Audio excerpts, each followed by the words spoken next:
Good morning, good afternoon, good evening, wherever you are in this big and beautiful world of ours we call Earth. You are tuned in to the Misadventures on twitch.tv/homohomo2093, a designated non-spoiler stream brought to you in living color by the Bedlam on Baltic Avenue, bedlamba.blogspot.com. This is your host, Bongo Boy Pongatoy, the gift that keeps on giving. We're streaming from the regular OBS because apparently there has been some issues with the Streamlabs not working. So instead, we are going to go ahead and modify the input here a little bit.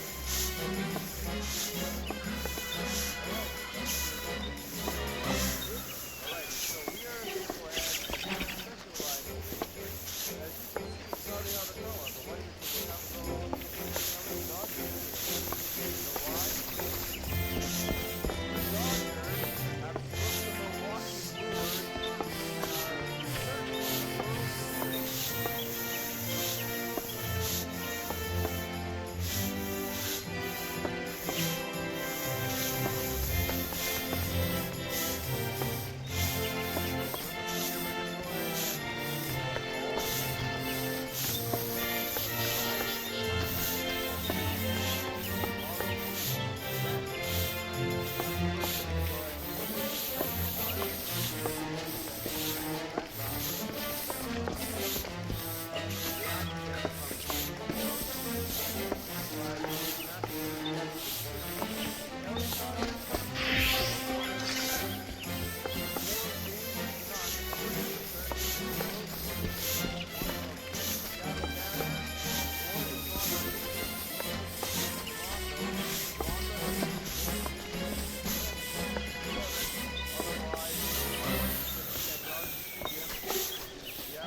stop!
people?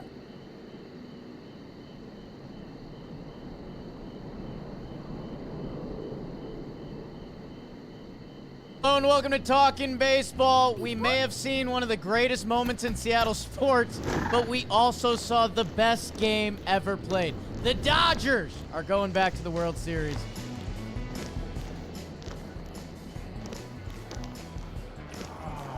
Shohei Ohtani. Shohei Ohtani.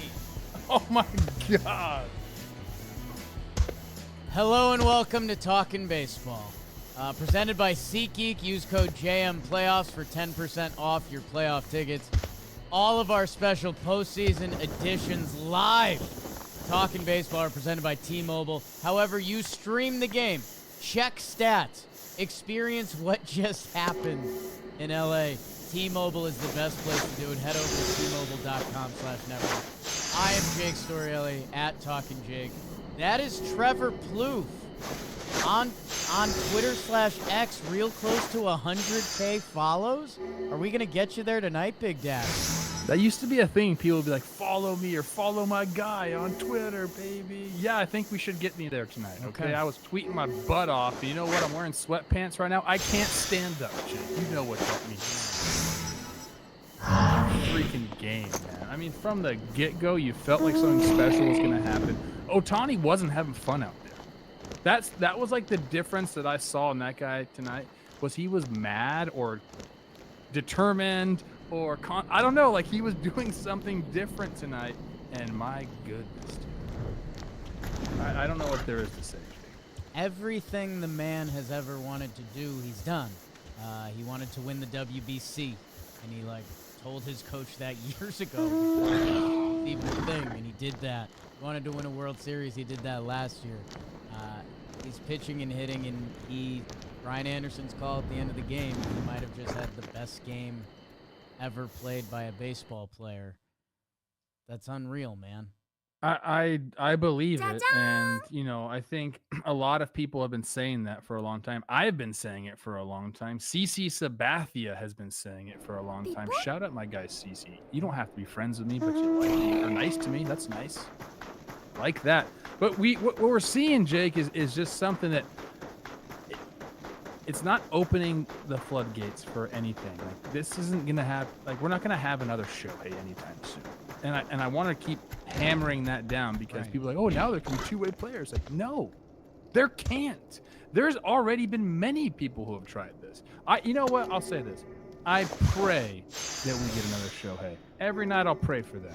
It ain't gonna happen, dude. It's not. This guy is a one of one. He hits the ball harder than everybody. He throws the ball harder than everybody, and he runs faster than everybody.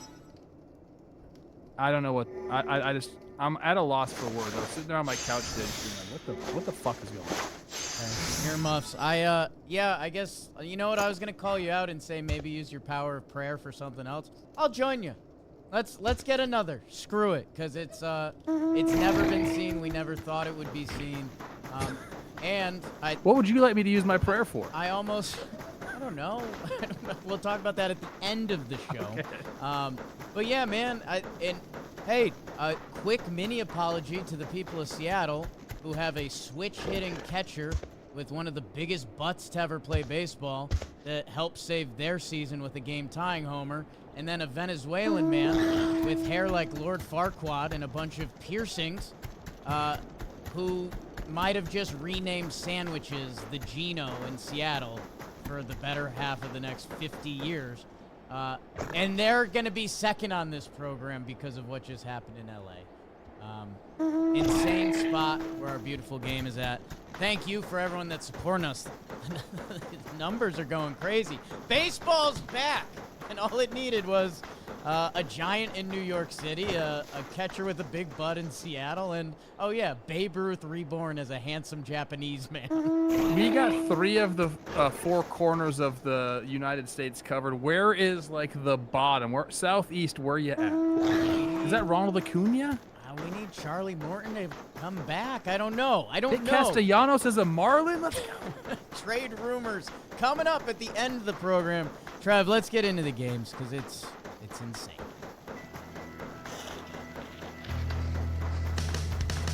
Los Angeles loves a show, and with Ohtani on the bump, the Dodgers brought their broomsticks to the ballpark, trying to sweep the Brewers, while Milwaukee would try to do any sort of button mashing to see if Quintana wins Game 4 for them. How about the Ohtani? That's when you strike out the side and the top, and you go ding-dong in the first. It is high tea in L.A. as Teo and Tommy drive-in runs. It's 3-0 Dodgers after one.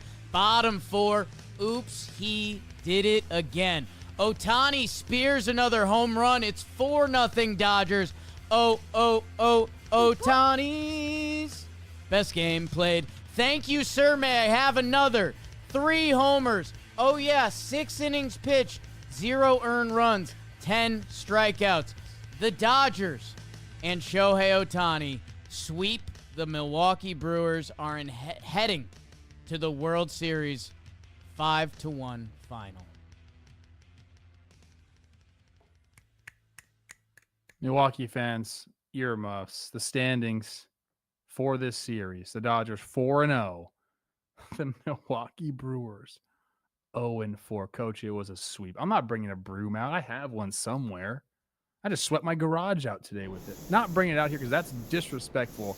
But the Dodgers disrespected the Brewers in this series. That was a butt whooping, Coach. It really was. I mean, there's people saying it was the most outmatched, overmatched championship series ever. I'd have to dig through the books to go through that, and I'll just let the nerdy olds do that, and maybe one day I turn into them. But it didn't seem like a fair fight. And hey, man, there will be. We talked about it a little bit beforehand. There's going to be ramifications from this series that we talk about in next year's Labor Pod. That's a little bit of BS. No, I don't buy into that narrative. No. You don't think it's going to be a massive headline? You're completely wrong if you think that. I think you're right to say it's not right, but people are going to hold this over. Yeah, people, there is going to be propaganda out there.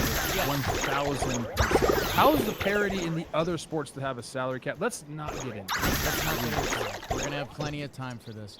Let's talk about, I say we start with Shohei. Good first inning.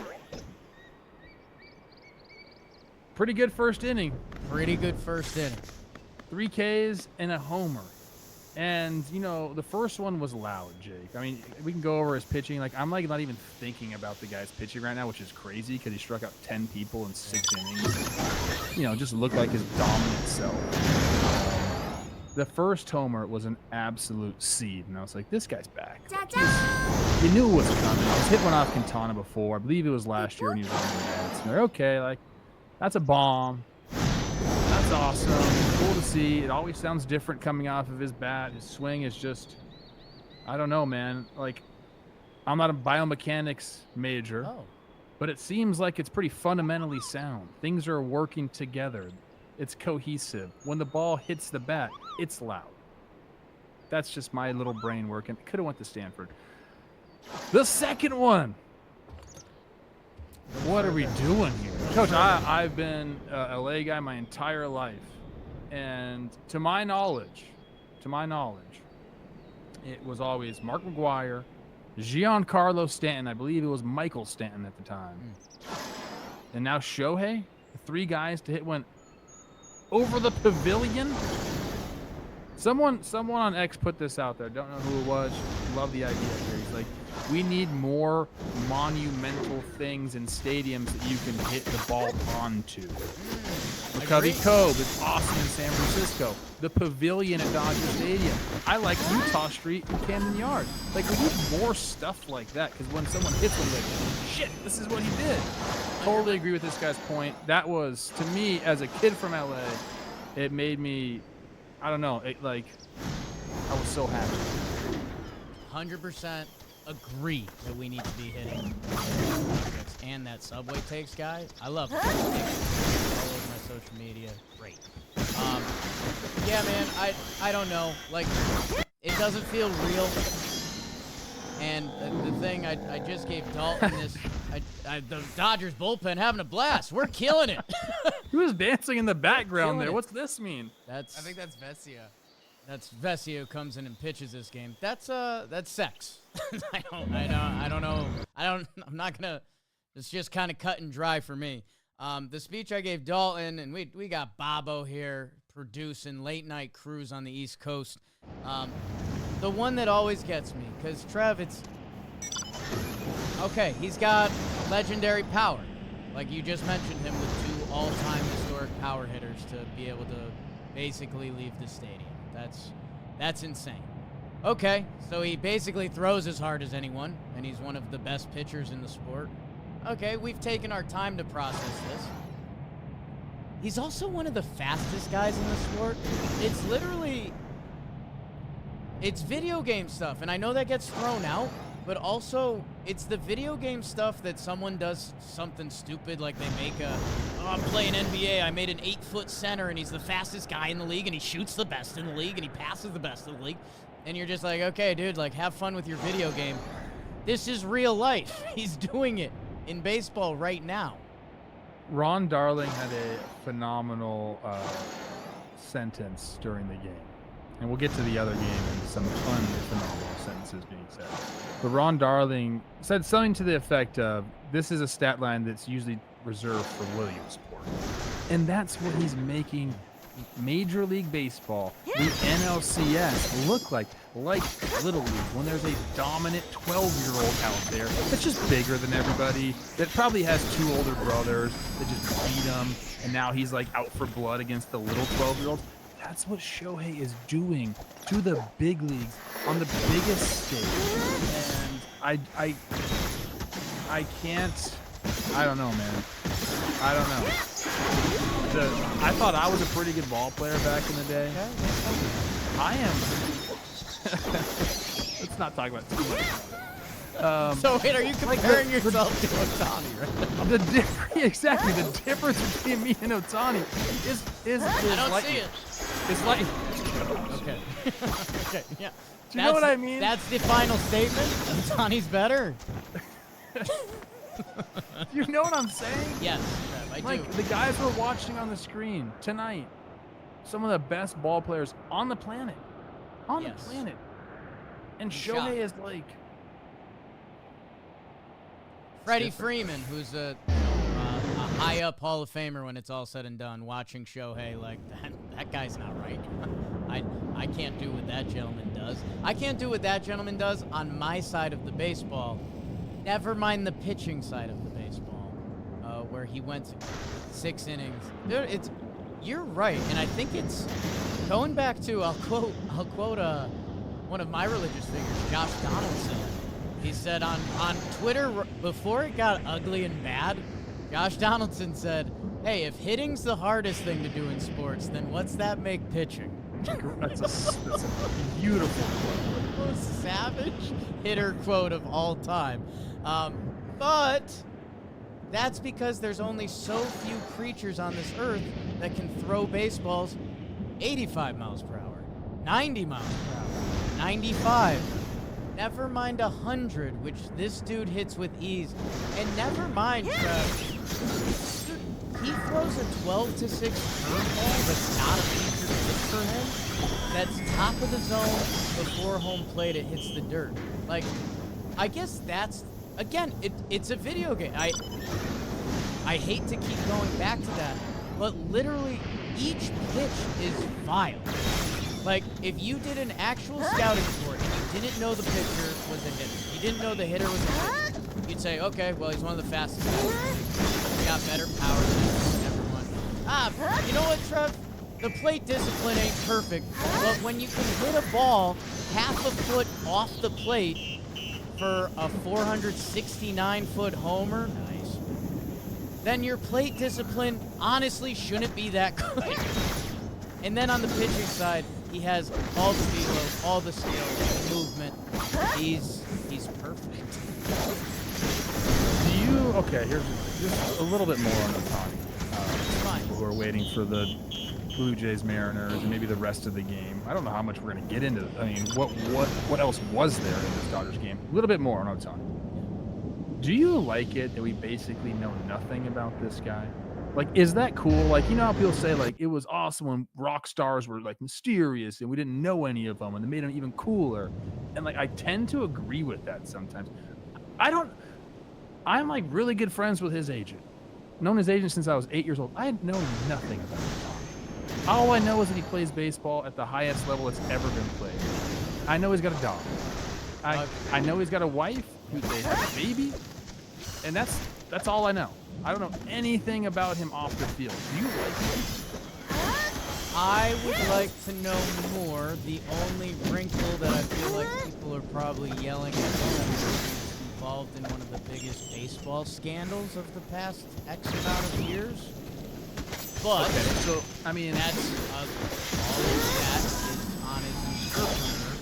But I think his life was very closed off before then. That if anything, his life is going to be more closed off after. I don't know. Like, yes, I think anytime we know an athlete and we really like them and they're cool, that's awesome. That's why you shouted out CC Sabathia at the top of the show, even though you guys aren't close friends, because he's known as one of the realest dudes, like, in the world. And he's Big C. He's the man. We're not close friends, fine, but he's nice to me every time we see each other. And that's good, and he's nice to me too, and that's nice.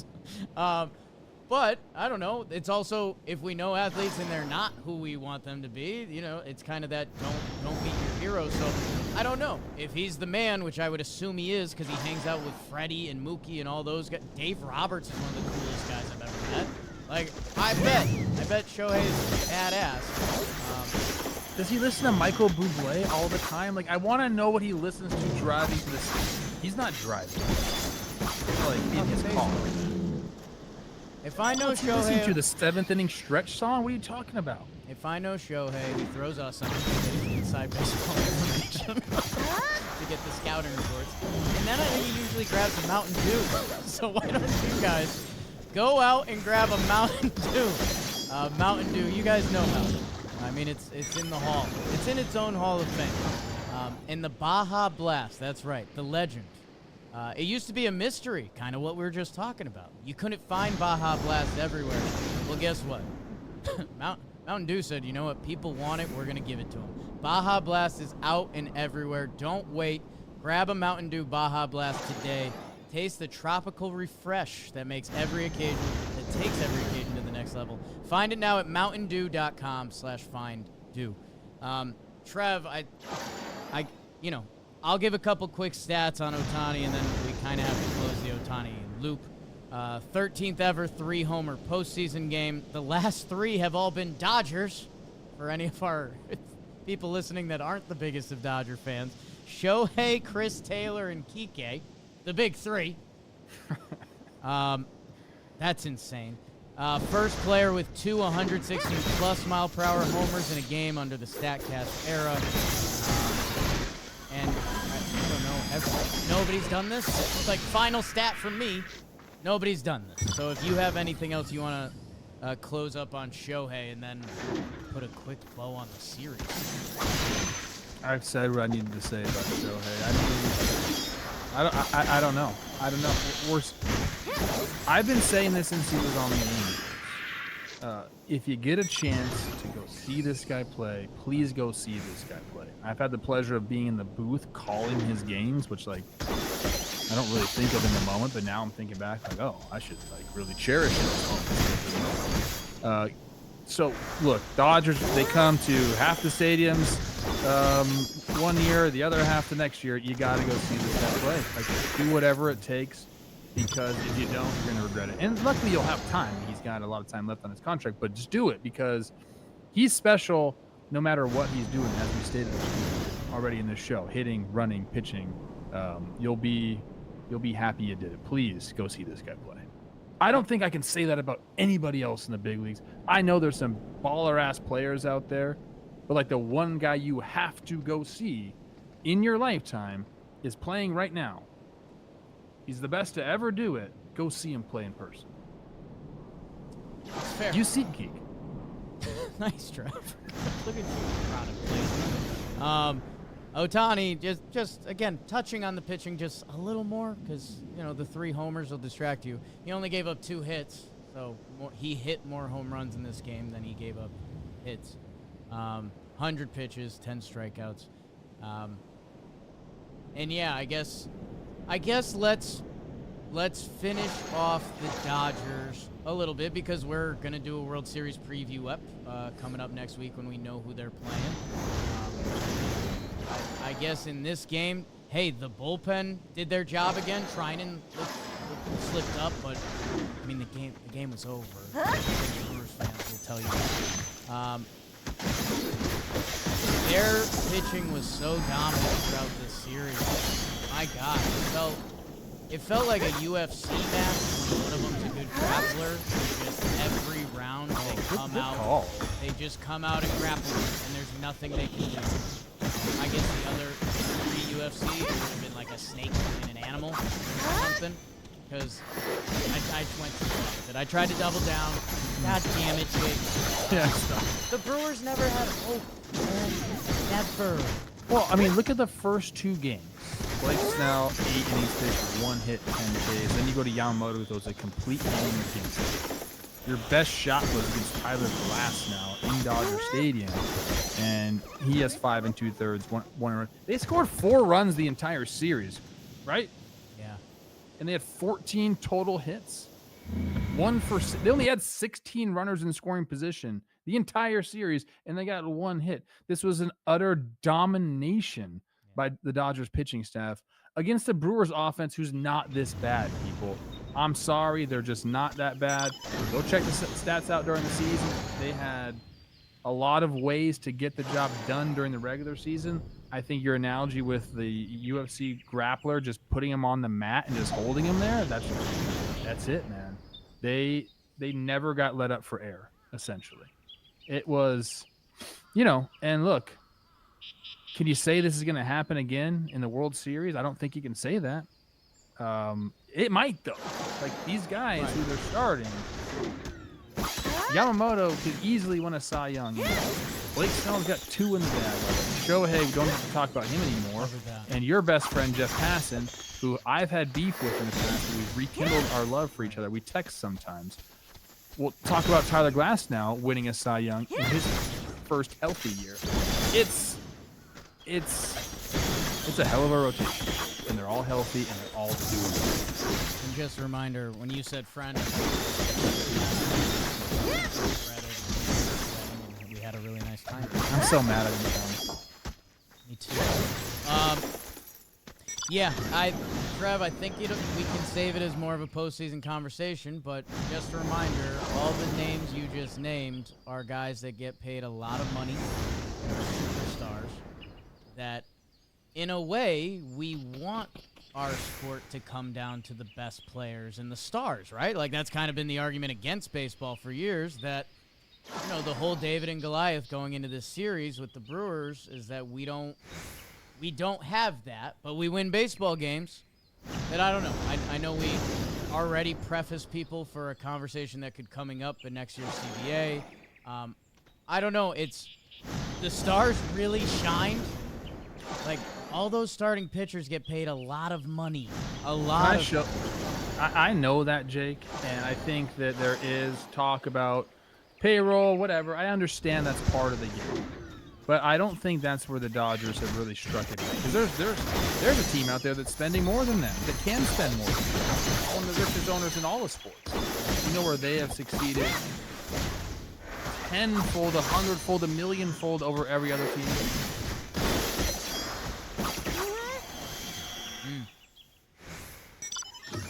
They have the Japanese market on lock. And these guys are so Oh, wait. You mean the team that beat us in the World Baseball Classic? And that always wins the World Baseball Classic. We just kind of snarfed and we're like, well, America's the best at baseball. I don't care that they use... Some of them have different stances and they play the game more fundamentally, and they seem to just care about playing baseball generally better. They double barrel BP because they just work harder than everybody. Yeah, that nation right there. They got it on lock, dude. Yamamoto, Ohtani, Sasaki. These guys are just getting started in Los Angeles. Yeah. And look, they have a location preference as well. West Coast, I get it, but I don't know. There's other teams on the West Coast, Jake, and they didn't make the moves the Dodgers. Correct. They also, I thought you were going to go a different angle, although I agree with that angle. And you know, their closer that's now stabilized the whole situation, who's going to be a cost-controlled starting pitcher probably the next 5 years, and he could win a Cy Young. I thought you were just going to say, I think where the Dodgers are different because there are teams with money. There are teams that work the minor league systems well. There's teams that trade well. There's teams that do free agency well. They do have, this is going to sound super lame and may need help, but like they have the X factor of like Dave Roberts is one of the most beloved humans like in the game and just in general great guy. Like when Kike Hernandez like struggled on another team, it was like, well, we'll bring him back. Like he's a part of what we do. Max Muncy, like the creation of Max Muncy to the empowerment to him to become a better defensive third baseman, for him to make a game-saving play. Like, I don't know what that is. I don't know if it's, I would label it vibes. And if we said we're lapping the rest of the MLB in vibes, I think people would just end up pointing to salaries again and saying, you know what helps the vibes? That. But they do have something understood within that organization, and maybe it's leadership from Mookie and Freddie, maybe it's from the top down. Like, leadership matters, and clearly what they are doing on every front. That's all we got. They are going on to face an AL team in the World Series. If you're new to baseball, hello. Do we need anything else on the Brewers?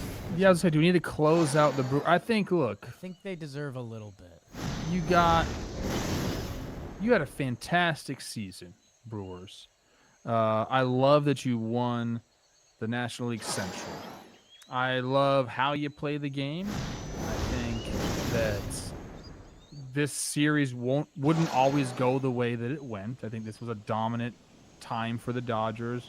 I don't think this was a complete, utter mismatch.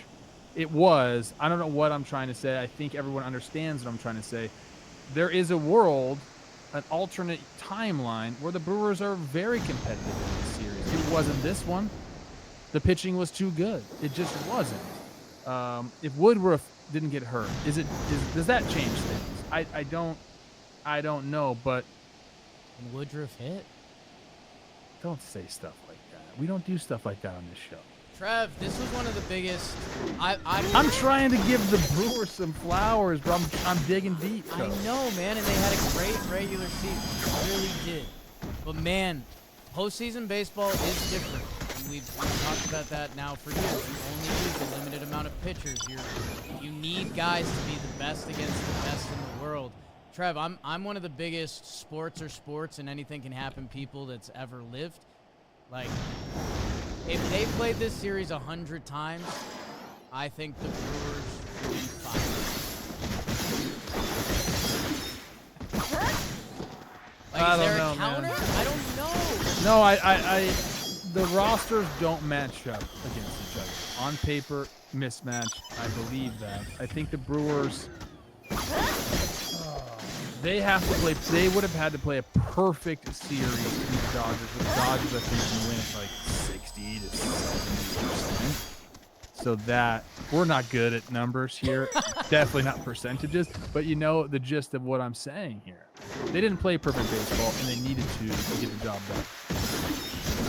It'll be interesting to see what gets in the crew next year. I mean, But they're all back. Like, they're all there. they're pretty much everyone's back, and hey, like, again, me believing in sports is what can they build on from this? I mean, maybe it's gearing up the pitching more to pitch toe-to-toe with those guys if somehow they can do that.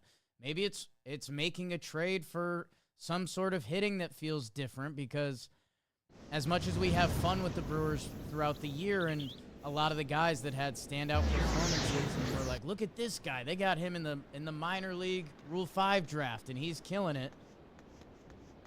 I don't know.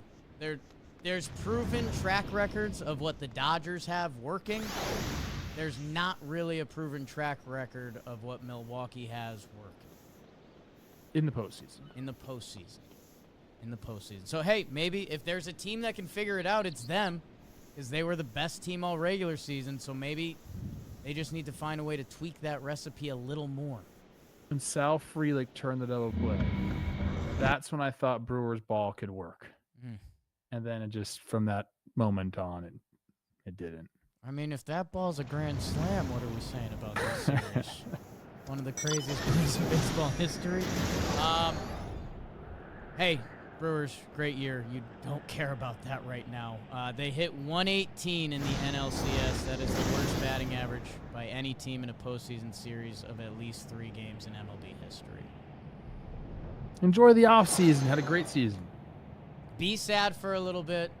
Enjoy the offseason. Someone said Cabo's fine. You go to Cabo. I don't know. Oh, really? I saw like a news article about it. Like, I don't.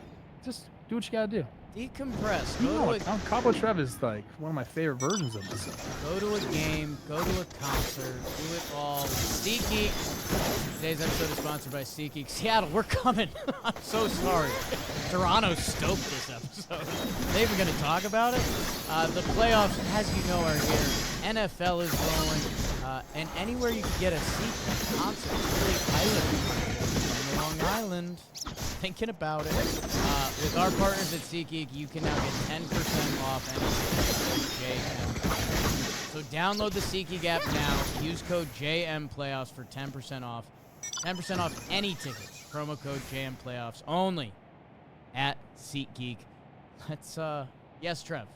Who won the NLCS MVP? I didn't see. I'll give you one guess. Joe, I did? Okay, I'm just... Yeah. And, unfortunate sad snaps for resident Padre fan Ryan Cohen. Called all of this before the game. I think he literally said 3 homers he shoves an MVP, where Shohei's postseason numbers before this game hadn't been that impressive.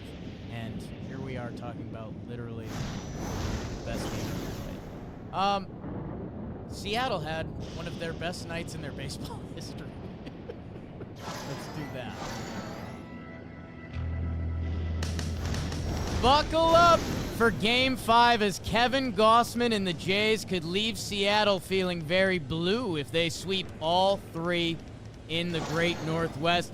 Unless the Vanilla Gorilla, Bryce Baby, and the Mariners can collaborate and win some. Bottom 2, Gino, the youth of the nation. Suarez makes it 1-0 Mariners. Top 5, George Springer Spaniel has that dog in him. RBI double to tie it up, and in the 6 for the 6. Ernie Burt's an RBI single. Captain Kirk flying around the bases. It's 2-1 Jays. Bottom 8, Seattle needs a rally. Cal, he makes Brendan feel little with the game-tying homer, and later that inning, get out the rye bread and the mustard, Grandma.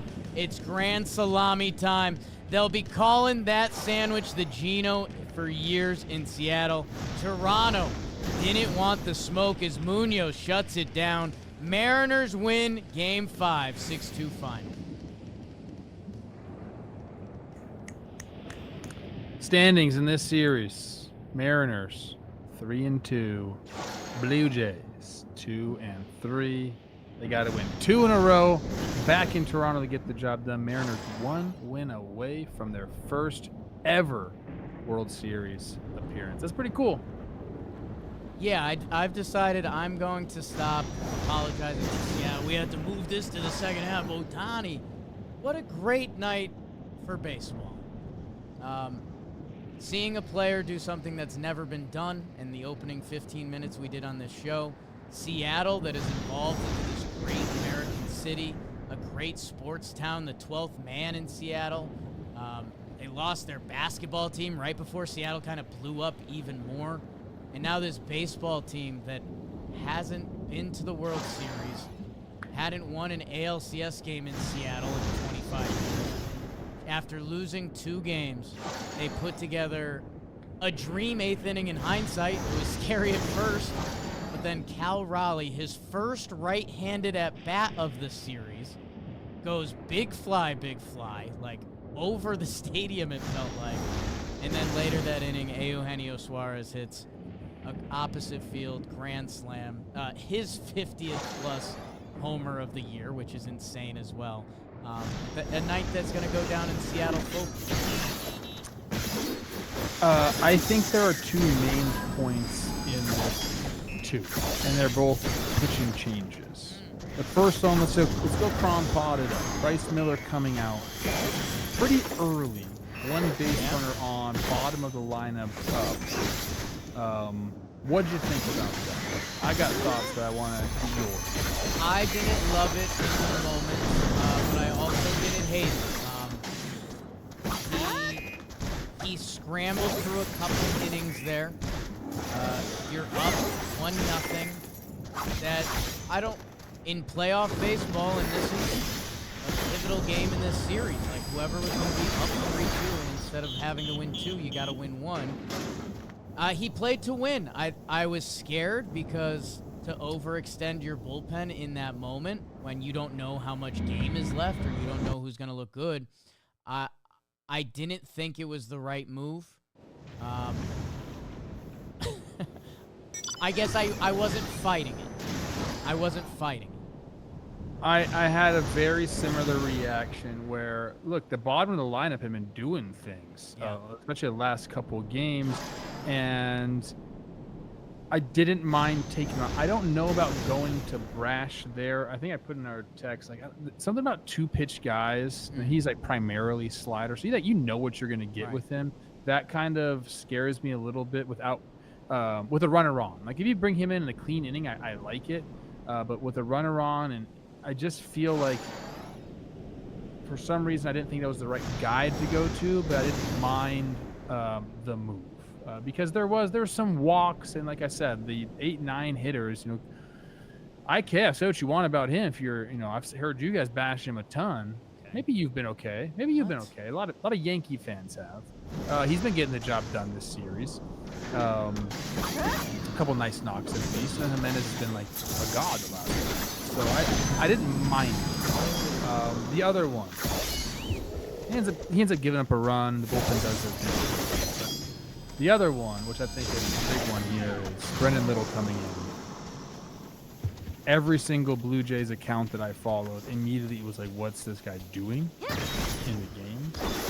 And I'm reading the tweet right now, so maybe our super producer can fact check. Brendan Little's last 21 innings. 19 hits, 13 earned runs, 16. And John Schneider the quotes for what that he wanted to show that part of the lineup a little something different. Yeah. I gotta disagree, John. Didn't like that one. Dan Wilson, I think he made a gut check call and was like, "Look, I see the phrase coming, and I want to stop it before it turns into a rip." I think that's what he did. Snyder went for like the kind of call, and it backfired, man. All 3 batters reached base. Cal with the big homer, and they had a big, 8th inning because of it. I think that move alone right there, it obviously cost him the game. It cost him the series. I guess it's yet to be seen. It's really tricky with the way we use bullpens now because Brendan Little had, I think it was 78 regular season appearances when we were live streaming. Like everyone in the room, I think, whoa, that's every other day, pal. And yeah, who knows when you bring up some of those stats, what effect does that have on him at this point of the season? Part of me gets the thought process, like, what are the chances? Like, hey, but he wasn't also going to see any left-handers. So you don't love it. Because of what Wilson did with the lineup. He puts Polanco behind Rowley. They switched Julio to the top. Like, he was going to see right away 2 right-handed batters. Well, and Trev, I'd like to say, and I'll tell the people in earmuffs for a second, not cursing, worse, Yankee stuff. One of the secret part of their dynasty, Jorge and Bernie being switch hitters, it messed up your plans. Because whatever they were then at the advantage. So Cal Raleigh and Polanco are doing a version of that, especially this postseason. That, he had to shoot someone. And if you don't know that baseball term, also means putting someone in the game. He had to shoot someone from the bullpen to go out into the game. And yeah, man, I don't know. I guess the counter to that is who in the bullpen screaming up off the page. I agree with that. I will agree with that. I don't think I think that's been tough for them. Like, Dominguez, I think he's obviously I would rather have him in the game than probably Brandon Little at that point. And Hoffman and Varlin's had trouble with the long ball, and he's looked good and looked bad. Like, there hasn't been anyone that's come out and said, give me the fucking ball on the man. There just hasn't been that for the Blue Jays. The starting pitching has, but the bullpen has not been that way. So I do agree there. You're kind of damned if you do, damned if you don't. But that decision to me was very interesting. Trev, I have another in this game as we chew through it. The run that gives Toronto the lead. And someone in our live chat was like, Jakey, you're getting a little smolty on me with some of the, too many of these shows I hop on the mic and I'm talking about old school baseball. It used to be like that. And I get probably too passionate, more passionate than I should. It's because I'm passionate about it. What could have been the game-winning run in this game was Alejandro Kirk scoring on a single.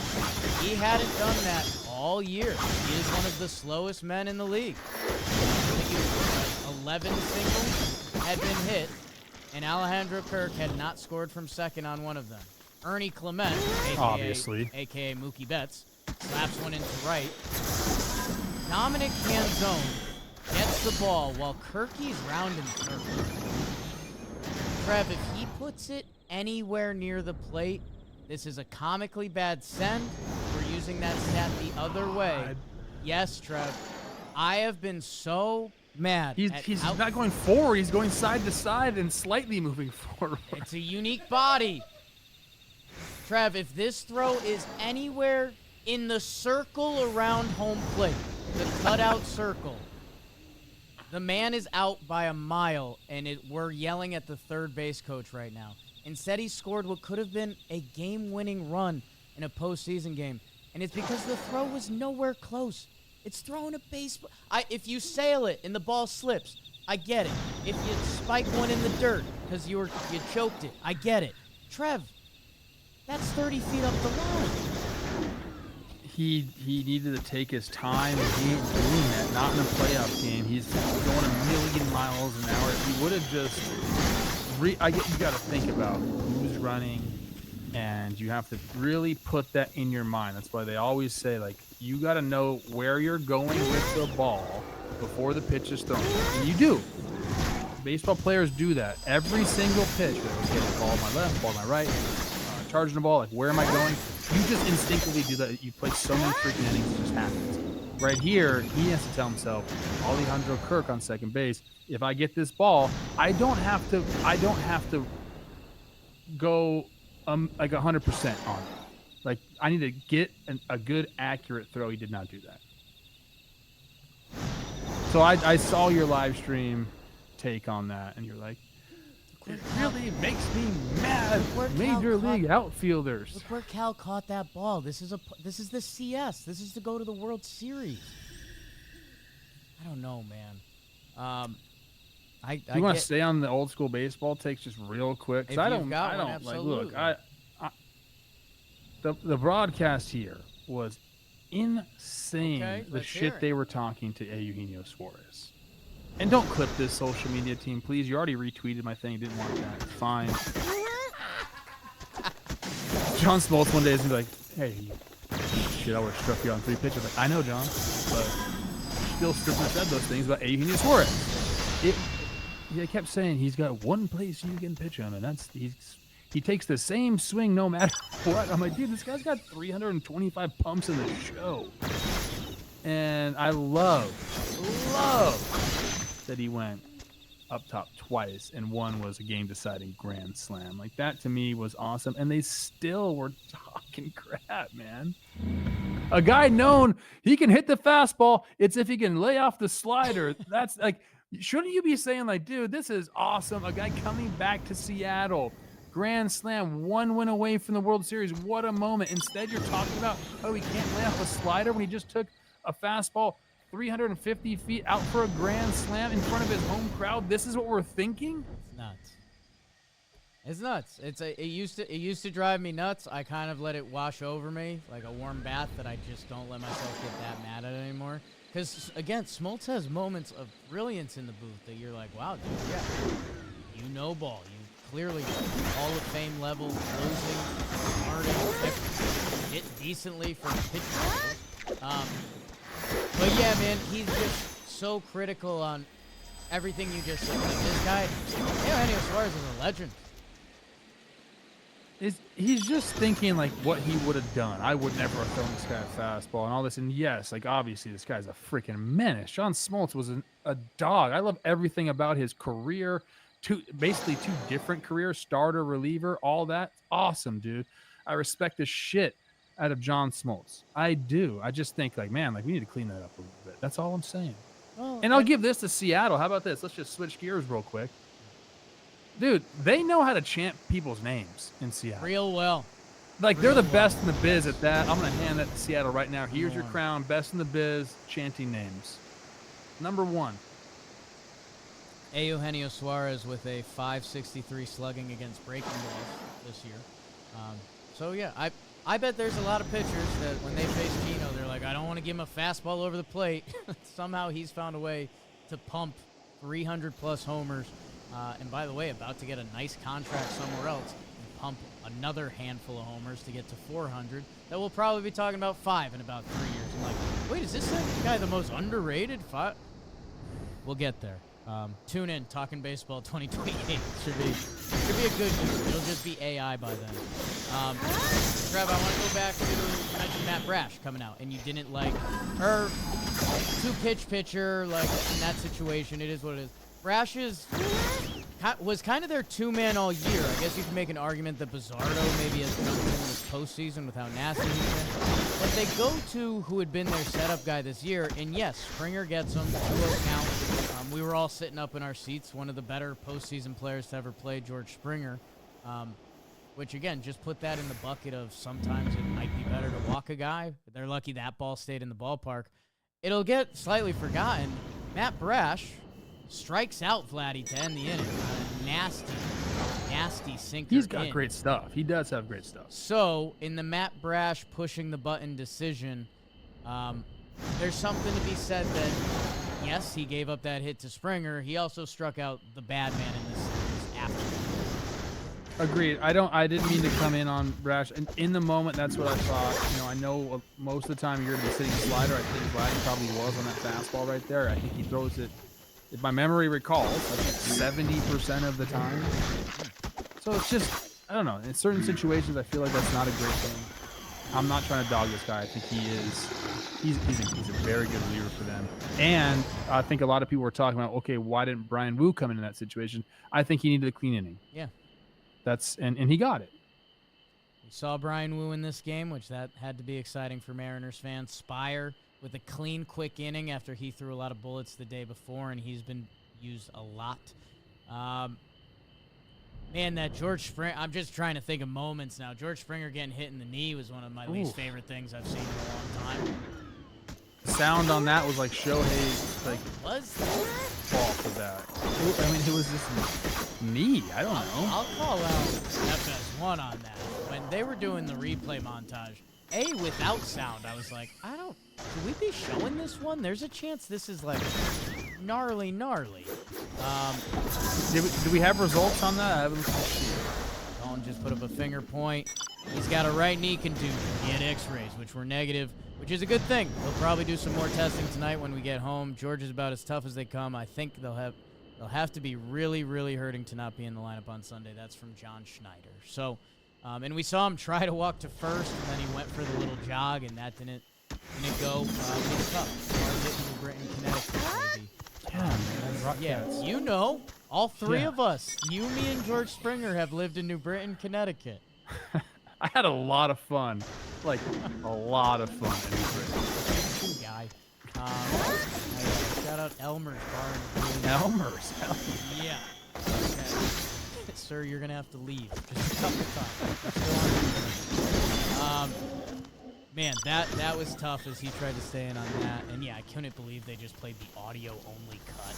Get that up. They basically said earmuffs. They pulled an us on the show. They did. Okay, you know what? I respect it. What do you got on Mariners shuffling the lineup? Is this Dan Wilson being like, all right, like trying something and it working, right? Like, you got to keep it this way. It was funny. One of Dalton's first notes, Julio leads off for the first time since the summer. Gino homered twice and Cal homered once. Those are the two guys that didn't move their lineup spots. I don't know. Do with that what you may. I don't know. I'm a fan of pushing buttons in the postseason as long as you're not pushing it just to be ran. Like you talked about with Brendan Little. That was a little bit pushing the button to just hope something happens. Like moving Julio up to leadoff, I don't have an argument against that. Like Polanco in the middle of the lineup, yeah, sounds good to me. They've used 100 different lineups this year. Yeah, man, it's kind of. So it's not as like stroke of genius as I thought. Between Mariners fans, you guys let us know below. I just know a lot of different teams have a lot of different philosophies. But I mean, man, between injuries or lefty righty, and I know some teams do try to outthink themselves. I don't know if the Mariners are one of those. But yeah, man, teams love cracking a different lineup. Oh, Rocco Baldelli with the Twins. Boy. That was like. I don't want to say. No. What I'm thinking right now. He got off. There's. So I guess I did say it. So I guess he did say that instead. Imagine what he didn't say. Crazy. I guess what else from the game action? Gossman looked good. Thanks. I'm reliving this. I mean, it was a while ago. I watched Shohei do his thing. I think we covered a lot of plays. I mean, there was the double play, lining into a double play. What else is there? I don't know. That was big. That was Blue Jays. Oh, there was the Ernie Clement 2-inch double play. So it's bases loaded, nobody out. You get the K, and then Ernie, who has obviously been like the guy, puts one there, and you see. It used to piss me off when grounds crews did this, and I'm not saying they did this on purpose or anything like that, but a lot of the times that portion in front of the plate, they'll sop that thing full of water, especially if there's a guy that throws like the Tigers used to do this all the time. If there was a guy that threw sinkers, they just wet that spot so the ball would go into the ground, just stop basically. You can see the right there, the big splat. I guess it's not too wet.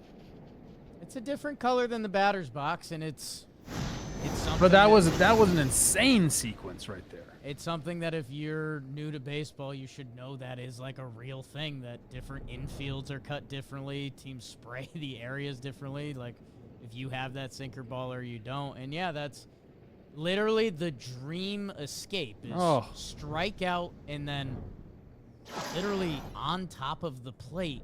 Cal, I love the overhead shot because it shows like the exact moment where Cal found the ball. Yeah. I thought that was so cool. Who's pretty low for a big fella, huh? Of course. Platinum Glove winner. He's like, where is it? Where is it? Oh, shit. There it is. Hats off. God, there's nothing cooler than freaking taking your mask off with the skull cap still on. Ooh, interesting. Oh. Yeah, the catcher look is pretty. The catcher look is badass, dude. That's the closest we have to a warrior on a field because the ball goes at them. Yeah, it does. That's why people kids really like playing catcher until they get back there. They're like, fuck this. I'll play catcher. I don't want to do that again, Coach. No, Dad. No, Dad. Man, Mariners were 2 for 24 with runners in scoring position in Seattle until Gino's grand slam. That's insane. The first ALCS game in Seattle won since October 15th, 2000. I had just turned 10. Forget what I was doing that weekend. Laddie, what was that? I was gonna say our guy Bobby Gall had a Ernie Clement 2+ hits. Got taken away from him, so that's fun. Unfair. Bob got it back. Hey now. Nice. Oops. Hell yeah. Vladdy, since the series moved to Seattle, 7 for 11. Jesus. That one strikeout was the strikeout I mentioned before. Yeah, here's what I'll say before I guess we tee up the next game a little more. For how... Oh, no. What? Uh-oh. Chris Rose, he said we got to do a show tonight. We weren't going to do a show. We're doing a show, right? Woo! So one thing Chris likes to do, he does not like when like regional sports guys or any sports like commentator goes at a player, especially about getting injured. He just sent a tweet from this guy who is KCPQ, Seattle, Washington sports rep, Fox 13 sent out a tweet. Well, if you're going to hit anybody, I don't even. Basically, he was talking like shit to George Springer. I can't wait for Chris Rose to just lay this guy out. I can't wait. Late night Chris Rose wasn't going to do people need. He says, he sent it. Dan goes, LMAO, you want me to get a screenshot of the guy? And Chris said, not sure about that. Still thinking whether to use it. So he, he's very thoughtful. But if he does decide to go at this guy, look out, buddy. The Chris Rose Dan Rourke connection will be studied. It's unbelievable For millions of years. Rob, I think we got one more people we got to thank. Our friends at DraftKings. You mentioned that was winning bets by Bravo. Today's episode is sponsored by DraftKings. Stay in on the action. Use your bonus bets on DraftKings same-game parlays for an even bigger payout. And, folks, we got a couple more baseball games. We got a couple more b-ball games coming up as the league gets underway. And new customers, if you bet $5, you get 3 months of league pass. You get $300 if your bet wins. Paid in bonus bets. So download the DraftKings Sportsbook app. Use code JAMBASEBALL. Code JAMBASEBALL to get $300 in bonus bets instantly if your first $5 hits. Plus 3 months of NBA League Pass in partnership with DraftKings. The crown is yours. Where I was going before the Chris Rose nonsense, but excited for baseball today. We'll be there. Everything I said about the Brewers that hurt my soul, these two teams, if they played 100, I could see it literally going 50-50. Like the mix of talent that you have between the rotations, the bullpens, the different approaches in the lineup, like this is an awesome match. Agreed. And everything from the uniforms I love together, Yes. Superstars going up against each other, and Vlad and Cal. I think the pitching staffs have been great.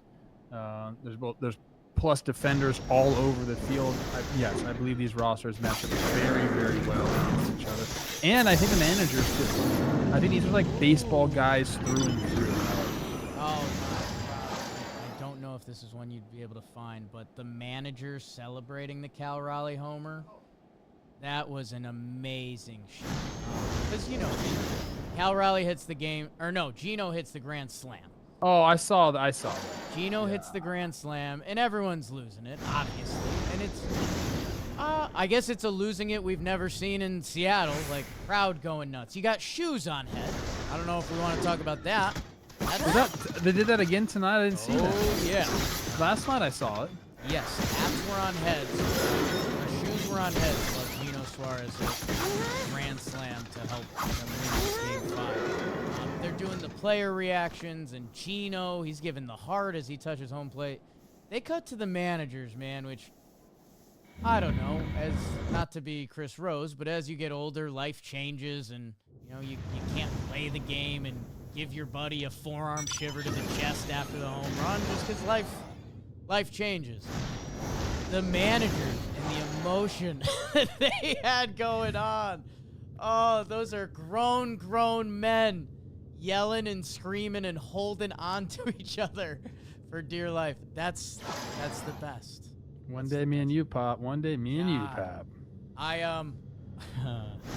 Let's remind me if I forget this in a second that I need to let Trevor know my new analytics department for our team. we're going to get a Game 6. We've already got quotes from Schneider that said Kosman will have the cleats on for Game 7, so they're they're getting ready. It's going to be Savage, the kid who threw no-hit innings against the New York Yankees, mentioned.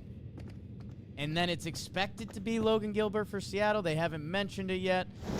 It'll be interesting to see what kind of funny business goes on in the next 24 to 48 hours. It's an off day, and then they'll play tonight. I guess baseball-wise, is there anything that you need to mention? Coach, we just covered the whole game. Yeah. So, okay, here's my bonus for our team we take over. So we're going to have like a normal analytics department and exit velo, and oh, this guy does this, and oh, great. Like stat information.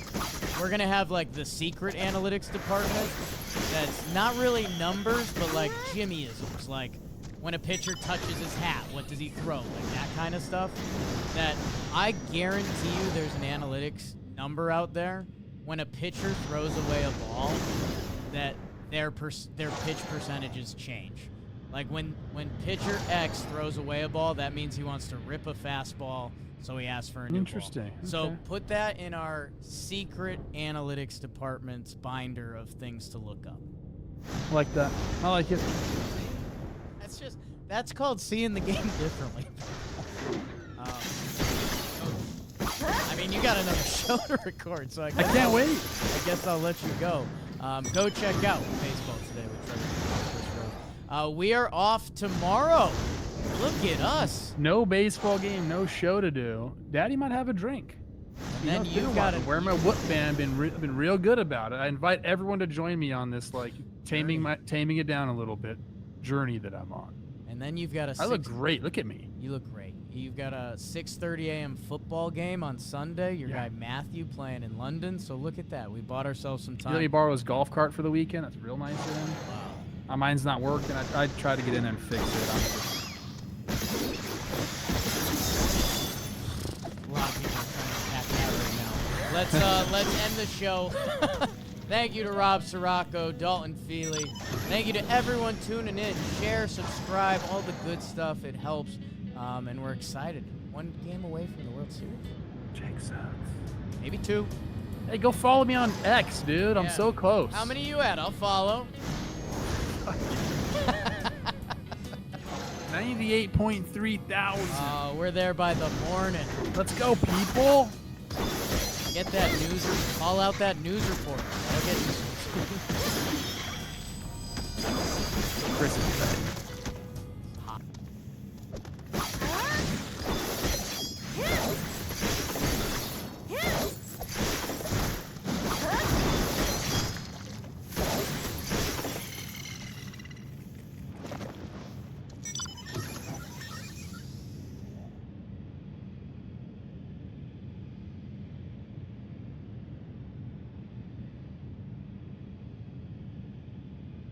Mookie, 6 scoreless innings, 10 strikeouts, 3 home runs.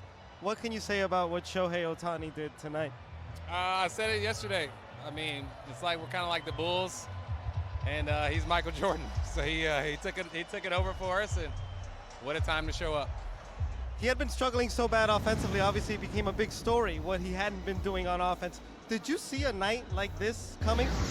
I mean, a night like this is possible anytime with Shohei. So, I mean, he still affected the game in other ways, getting some saves, drawing a couple walks and whatnot. But I mean, you know, it's Shohei. You know, he just showed why he's the best player. Mookie, it's not easy to get here. You guys are going back to the World Series and doing it in emphatic fashion. 9-1 in the playoffs. What does it mean to be where you're at right now? It's special, but we got to flush it all. Get a little time to rest up. We're all old, so we need a little rest period, and we'll be ready to go next week. Congratulations, Mookie. They look scary right now. Xavier Scruggs here to talk about it. Talk about scary is Shohei Ohtani. And what's interesting is the context here, because he really was not hitting very well at the plate, and he busted out in a big old way. What did you see from Shohei that maybe we haven't seen ever? I just saw an adjustment to stay on the pitches that he saw today. Other than you know, him facing some really nasty lefties previously, some tough matchups. I felt like today he saw the ball a little bit deeper, was more aggressive earlier in the count. You think about this, the last home run that he hit off of Trevor McGill, one of the best closers in Major League Baseball, just being aggressive, ready to go early on the fastball. He was very decisive on what he wanted today. There was no off balance. There was no trying to guess. He knew what he was looking for, knew exactly what he wanted to do. The best single game performance we've seen ever in this game. 100 pitches as well. And 6 shutout innings, strikes out 10. Maybe his best outing of the season, would you say? I think so. And the reason why is because there was so much swing and miss. 19 swing and miss today, and did it a lot with the split finger. You were talking about it during the highlight. It just had so much movement, so much depth to it, the ability to move it to both sides of the plate, but also he was able to attack with that fastball. He threw 100-mile-an-hour pitches today. So you could tell there was a little extra velocity on his stuff, a little extra movement. He was amped up for the game on the offensive side and on the pitching side. Listen, we're just sort of responding to this in the moment and what just happened. But if you sort of back out, big picture, this is kind of like a little leaguer who's the best pitcher and the best hitter on your team. But he's the best pitcher and best hitter in baseball. I mean, I don't know if he's the best pitcher, but best player. Absolutely. Put in context what we just saw. I think it's hard to put it in words, but I think what we're seeing is just somebody that's getting better over time. He's already the best player, but we're continuing to see him get better each time out. Think about what Mookie Betts was just talking about. Like, when Ohtani's available, anything is possible. The fact that we're seeing him continually find ways to one-up himself, to me, is the most impressive thing that we're seeing. But now it's even more important because it's during postseason time, right? This is why Shohei Ohtani took his time on the rehab side of things from a pitching standpoint, so he could be at full strength going offensively and from a pitching standpoint now in the postseason. And it's not just him, it's the depth of their whole rotation. Think about Snell day one, think about Yamamoto, Glasnow yesterday, and Shohei Ohtani. It doesn't get any easier.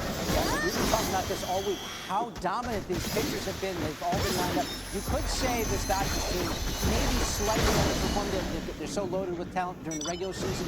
They've won 14 of the last 15 now. They've hit their stride. We faced a really, really talented team that played really, really good. You're part of tonight, iconic, you know, maybe the best individual performance ever in a postseason game. I don't think anybody can argue with that. Guy punches out 10 and hits 3 homers. I'm really proud of our team. I admire our team. Enough has been said. The narrative has been said many times, but you know, it came to an end tonight to a team that is not only talented, played great.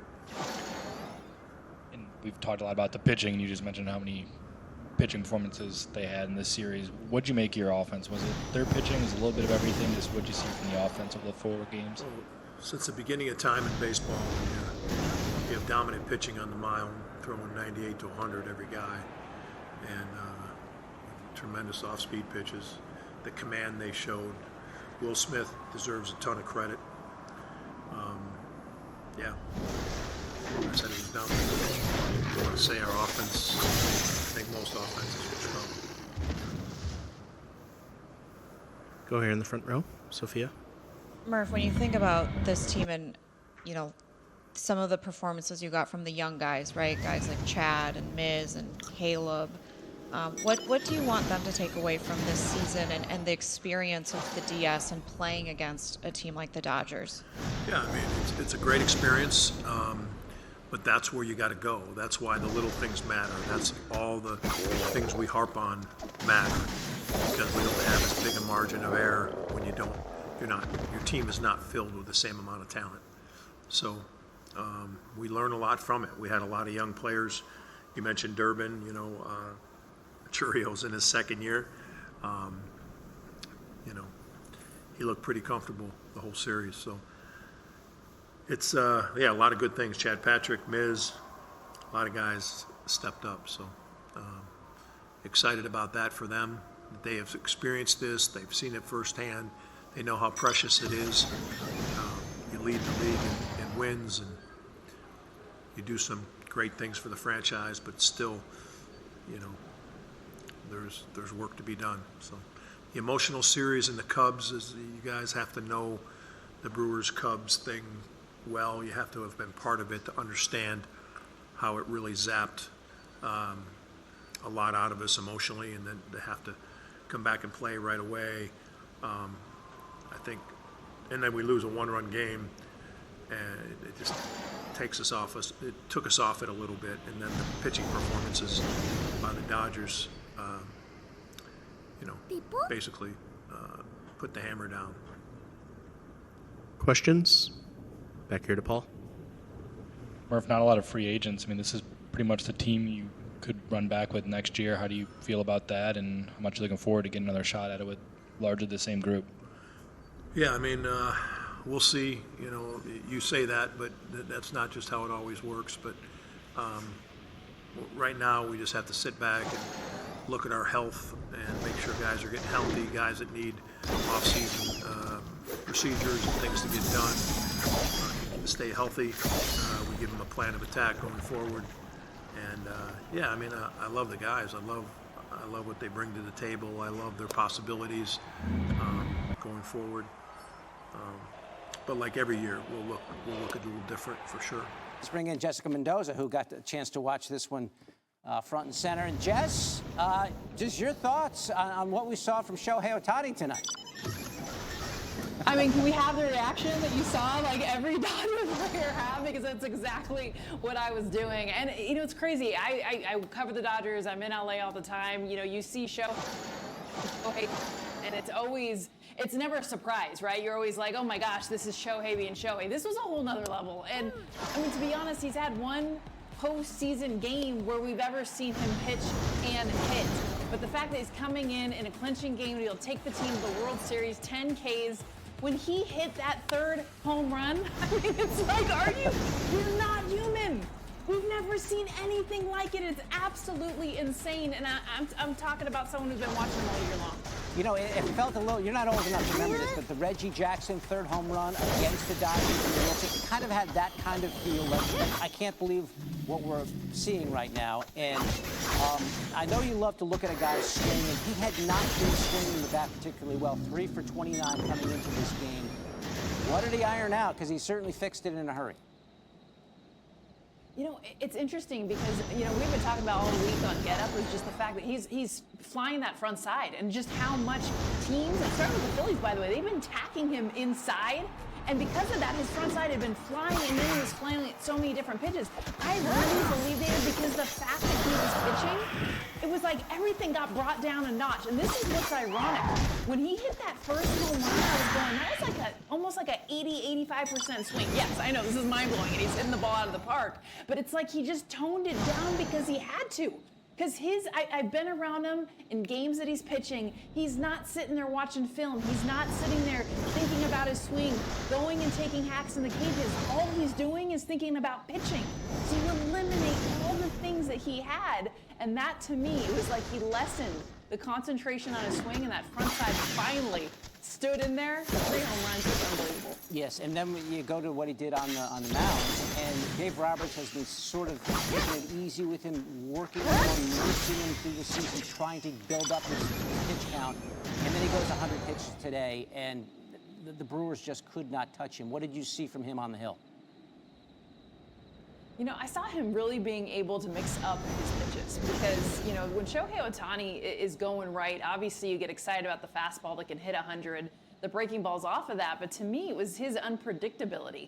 And we've seen this starting rotation be ridiculous, but when you look at his idea of being able to hit his spots, but then also the Brewers chasing off the plate, and once he saw that he could expand the zone, that's when he really started locking into me. Because early in the game, you know, he knew the pitch count was going to be an issue. He wanted to stay in this game. It's a conversation he had with Dave Roberts, something that he's been pushing towards. People forget, he was throwing max of 4 innings and a max of 5 innings. He threw 1 6-inning game before the postseason even got here. You're thinking, what are you going to get from this guy? He made an effort to make sure and say, hey, I want to be able to go as deep as possible. You saw it early, but once the chase started kicking in, it was like he just knew he could expand that zone and use all his pitches. An absolutely singular performance tonight by Shohei Ohtani. And this Dodgers team, I mean, go back before the season, everyone knew this was going to be this scary outfit. They had all this talent.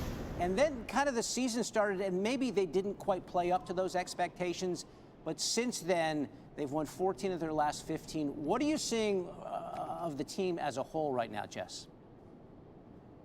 You know, it's a combination of things. Because honestly, I mean, when you look back over the course of this season, and I was actually just talking to a bunch of people about this, because people forget how many injuries they did have in their starting rotation and how awful, to be honest, the team really was piecing together starts, and they were going just bullpen games at one point in the season, because all the dudes you see right now that are healthy, that make up this staff, were not a part of this team for a bulk of the season. That's what's so ironic. So they all get healthy near the end, right? As far as a collective group. But specifically what I'm seeing is a pressureless ease. That it's like once they got out of the regular season and they didn't have the best record. And honestly, they weren't even like within the division. It was like they didn't even put the Padres away early like you thought they were gonna do. And so you saw more pressure. To me, I had their last 2 weeks of the season then. They get to the postseason, they're like, okay, now it's what we do. The depth of their lineup, David, is what stands out to me, because before it was like, remember Mookie, 2 months, could not hit a baseball. Yeah. And he was able to figure it out at the end of the season, and now you're seeing even Shohei Ohtani.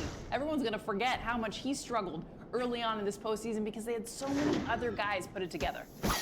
It is an awesome lineup and an awesome rotation right now, and it's a scary one if you're either the Mariners or the Blue Jays and they're fighting over there in the ALCS. Jess Mendoza giving us her thoughts as the Dodgers move into the World Series once again. All right, back here with Xavier Scruggs. Let's talk about this. They've got a week now before Game 1 of the World Series. Right. Is that an advantage for them? I mean, they haven't had to use a lot of parts so far to get 4 games here. I think the one thing, and Jess kind of mentioned it too, is just the health of this team is important, right? So I think even the time off doesn't quite kill their momentum. If anything, it helps them ultimately continue to stay healthy. We talked about Shohei Ohtani being healthy at the biggest part of the season. I think the same thing goes for Snell, Yamamoto as well. Don't forget Hiroki Sasaki, who has now turned into the closer of this Dodgers team, was hurt for a good portion of the season as well. So I think, and now having him go back-to-back days, those things help you ultimately get rejuvenated, get refreshed going into this next series. And honestly, David, nothing seems to be stopping them. I don't think a couple of days is going to stop this Dodgers team from continuing to play upper echelon in every single facet of the game. How much of the Dodgers game were you able to watch, and just your feelings on what we saw from Ohtani? Well, with the technology, we were able to see the whole thing, and I'm telling you, David, it's really impressive what Shohei Ohtani's been able to do, because a lot of people were concerned with him with the first 3 games offensively. And it seemed like he let the other guys, the pitchers in this, be able to do their thing. And then he said, okay, boys, I want to show you what I can do as well. I can throw 6 shutout innings. I can also go deep not once, twice, but 3 times and have a flair for the dramatic.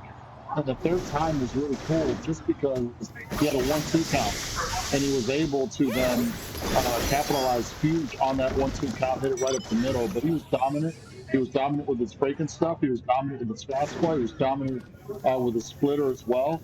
He features so many pitches that it's just very confusing for a hitter to be able to try to zero in not only on a pitch but on his zone. And that's what made it really hard. And let me tell you something, the Milwaukee Brewers are a really good team. They have the best record in all of baseball. And he made them look like a B team. And that right there says a lot. Yeah, they just could not touch him. It was just so many swing and misses from Ohtani in against that Brewers lineup. If you back out here a little, Eddie, and I don't want to turn you into a baseball historian like Tim Kirchner or something, but is there anything to compare to what we saw in the postseason from Shohei Ohtani tonight? No, not today. Not even John Williams. They're calling on the PA here behind me. You can't. Look, he is some kind of special.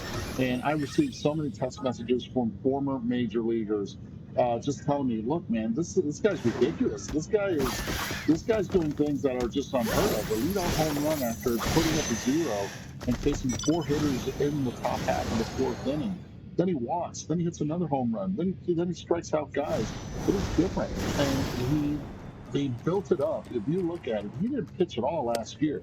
This is a completely different Dodger team, a different staff. It is built around starting pitching. It is built around experience. And what he is able to do out there, even the Hall of Famers, the future Hall of Famers, Mookie Betts, you look at Freddie Freeman, Clayton Kershaw, they haven't seen anything like it. And not only that, they name him the MVP of the series. And let's not forget what Blake Snell was able to do, Yamamoto, what he was able to do. And it doesn't matter. Glasnow yesterday, this guy's at a different level. And because he's at a different level, we're all in awe of it. By the way, I'm also hanging out with Tim Kirchin. I left him over there in the big club, but he was just throwing out stat after stat, history after history, and it's awesome, David. Go run over and get Timmy and have him come on back, and we'll talk to him. We'll talk to anybody at this point, Eduardo. It's just such an amazing night in baseball. Thanks for dialing in from the airport. You got it. You got it. Appreciate you. All right. And now we got Doug Glanville, who's there at the game. Doug, your turn to pipe in. Can you hear me? What do you think of Ohtani tonight? I can hear you. I mean, the only adjective to describe Shohei Ohtani is if you use his own name. I mean, it's Otanic. That's all you can say. Because, I mean, how do you describe someone who's able to do everything he just did tonight? I mean, you'd say, like, with all the Hollywood producers around here, you'd say it's like based on a true story. I mean, this guy just hit 3 home runs in a clinch game of the NLCS against a team that won 97 games, by the way, and then struck out 10 batters and shut out over 6 innings. I mean, who does that? And then, by the way, he hit a ball out of the stadium on top of that. I mean, so everything he does raises the bar of what's possible in baseball, and it seems to be singular in the one that who can actually accomplish it. But to be that good against a great Brewers team and to shut them down and then single-handedly beat them by himself, I mean, it's just remarkable. And every time he does something, your jaw drops. You're trying to call the game, but you're also like, what am I looking at right now? By the way, I'm going to steal that one, Otanic, because you know what it reminds me of? Ruthian, right? That Ruthian is a term we use in baseball for somebody who does something so outlandish you can't compare it to anything. And these two guys are sort of, at times, they're in the same paragraph, are they not? Yeah, I mean, it's you think about Ruth and Ohtani, but the fact that he's pitching at this level and also the power game, he has 3 MVP trophies already on top of this. I mean, so the performance is there. And the thing is, when he was playing with the Angels, he didn't make the postseason. So you kind of feel like you were deprived of him being able to show what he could do on this stage. And now the world knows very clearly what this guy can do. And if you pitched a script to a producer, they wouldn't believe you to say this is actually a true story. This guy went 50-50 last year. 50-50, 50 home runs, more than 50 stolen bases. And he did it in a game that he went 6 for 6 with 3 home runs and 2 stolen bases. I mean, come on. So now he's doing it in the postseason. And, you know, you just sit there and your jaw drops. But the only word to describe him is his own name. I mean, he is Otanic, and we'll see where he goes from here. But right now, he just literally won the NLCS, and he dominated on both sides of the ball. It's just jaw-dropping. MLB tonight, your NLCS MVP is Shohei Ohtani. Didn't get a hit really until later in the series, as in Game 3, but an incredible performance, going deep 3 times and 6 strong innings. Of course, we all bow down to the MVP. Here he is, Lord Shahadi. Shohei, congratulations. What's more fun, striking out 10 or hitting 3 home runs? 活躍するか、ホームラン打つか、3打つか、どっちの方が楽しかったですか？どちらも最高の気分で、声援が力になりましたし、本当にみんなを代表してこれをもらってると思ってるので、本当にあと4つ全力で勝ちに行きたいなと思います。It was really, fun on the both sides of the ball today. Really, as a representative, I'm taking this trophy, and let's get 4 more wins. To the people of Los Angeles, Shohei, and back at home in Japan who tune in to Dodger baseball every night because of you, what do you want to say to them about their support? LA で日本でドジャースベースボールを見せつけたと思いますけども、何か一つ言いたいことはありますか？本当に全員で勝ち切ったものだと思うので、タックもさっき言ってましたが、あと4つ全力で勝ちに行きたいですし、皆さん今日は美味しいお酒を飲んでください。You know, we won it as a team, and this is really a team effort. So I hope everybody in LA, in Japan, and all over the world could enjoy a really good sake. I'm sure they will. I'm sure they will. I wasn't expecting that. And to the kids, there are kids everywhere who dream of being in your shoes. What can you tell them about being great at something, Shohei? 世界の子供たちに対して一つメッセージをお願いします。本当にこのドジャースという素晴らしいチーム、みんなが本当に一丸となっている試合を見て、野球面白いなって思ってくれたら嬉しいですし、それを目指して僕らも頑張りたいなと思ってます。You know, this is really a wonderful team that I'm part of, and I hope that the kids are inspired and want to play baseball. An historic day in this great game we love. Let's hear it one more time for the National League champion, Los Angeles Dodgers. Adam, we'll send it back to you. Billie Jean King among the admirers there for Shohei Ohtani as Lauren Shahadi talking with the NLCS MVP. By the way, it's 12:46 right now in Japan, so just after high noon. They're locked in right now what Ohtani's doing.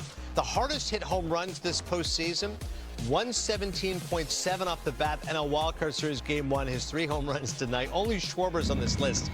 As you just said, Peeves, to me off air, you know, it wasn't like he got cheated. These are tanks he was crushing. He hit 1,500 feet of home runs, walked, and punched out 10.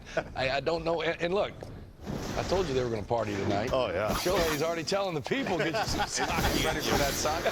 That's right. You get like a wall scraper or two, you're like, okay, that happened. No, my man is not getting cheated. It's awesome. No, he isn't. And look, coming in, you know, into yesterday's game too, he was struggling. Yeah. You know, that was one of the kind of the storylines over the first part of this series. He was having a hard time at the plate. You know, coming off that Philadelphia series, it looked like, you know, he was just a little off. He was pulling off a lot of pitches, you know, having a hard time staying up there, staying balanced.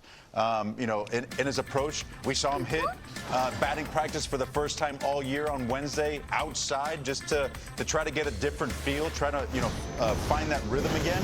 And sometimes too, it's also facing tough left-handers too to help you keep that shoulder in there. He gets a pitch, does a nice job of staying on that breaking ball from Ashby for the triple on Thursday, then gets a hanging breaking ball from Quintana to lead off this game. Now, Patrick tried to throw a cutter on the inner half right here, and after that breaking ball from Quintana, you could tell he had the balance. He was able to get the bat head on that. Now, 99 from McGill, inner half, Jake, and he takes it left center field. That's how you stay inside of baseball. And it looked like he got the field real quick, you know, back from, you know, struggling a little bit. He was 3 for 29 coming up to that game on Thursday. But look at this, 1 for 7. Like we said, these are his splits, 4 for 7 lately, 571, 4 extra base hits. That's why he's the MVP. Like, struggled offensively, all of a sudden he comes out, punches out 10, hits 3 homers, and now he's the MVP. Well, we were wondering why they walked him. Why would you ever walk this guy? He's struggling. He's struggling. I battled with BK with those first couple games. He's like, why are they walking him? He's struggling. Pitched him. I was like, no, he's the best player in baseball. One swing away. Yeah, and that's part of it, too, is like, if it hadn't been Ohtani's performance tonight, Pete, you could have given it collectively just this Dodgers starting pitching style. Yamamoto could have been the NLCS MVP. Yamamoto, with him throwing a complete game. Blake Snell, certainly, yeah, and even Glass now. All of them, incredible performance. Yamamoto, probably the best pitching performance. Yeah. But when you do what he did tonight, I think Pat Murphy said it well there in that press conference. This might be, you know, I know the series was over, so the implications weren't just crazy like we would want them in a Game 7. But to hit 3 homers in a punch-out 10 in a playoff game, doesn't make much sense to our brains. No, best playoff performance ever. Yeah. Murph said it the best.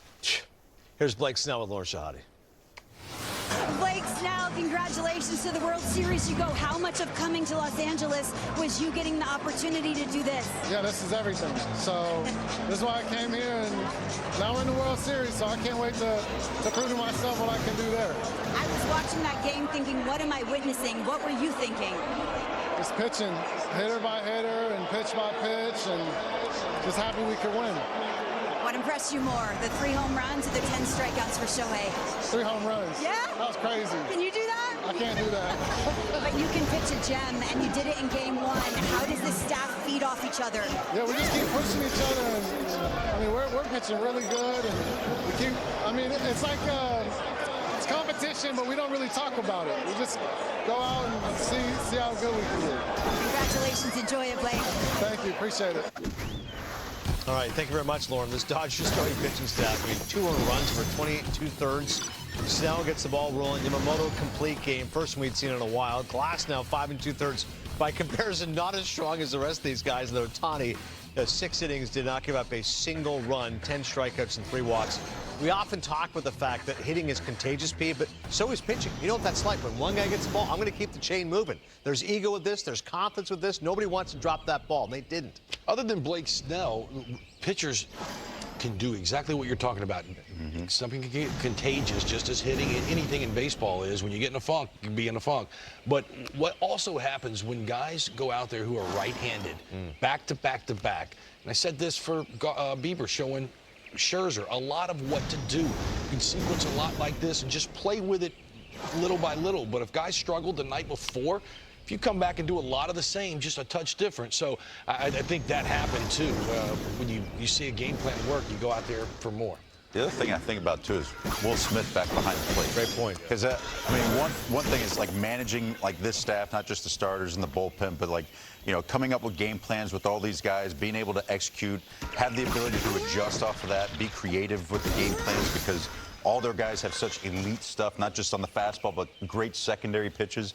The other thing too is the guys that he's catching, the performances, like it, because I think back like our run in Detroit, like all the great pitchers that I had the opportunity to catch, right? I mean, I'm going to stick with that for my entire life. Just those memories of being able to catch those guys, how much better they made me each and every day. So, like, that's something I think about for Will as well.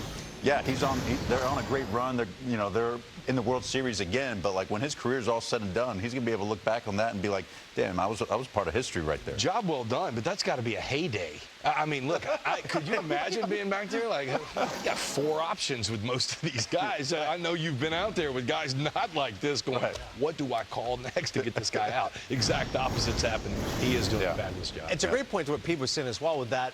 All right, this game plan worked. Do we do the exact same thing? Or do you just make slight adjustments, right? Make them beat you? Because so far, our game plan's been perfect. No, you're always making slight adjustments throughout. Like, typically, like if a game plan has worked in the past, you're going to stick with that. And then as the game unfolds, you're going to then use the game to be able to make adjustments depending on what the scoreboard is.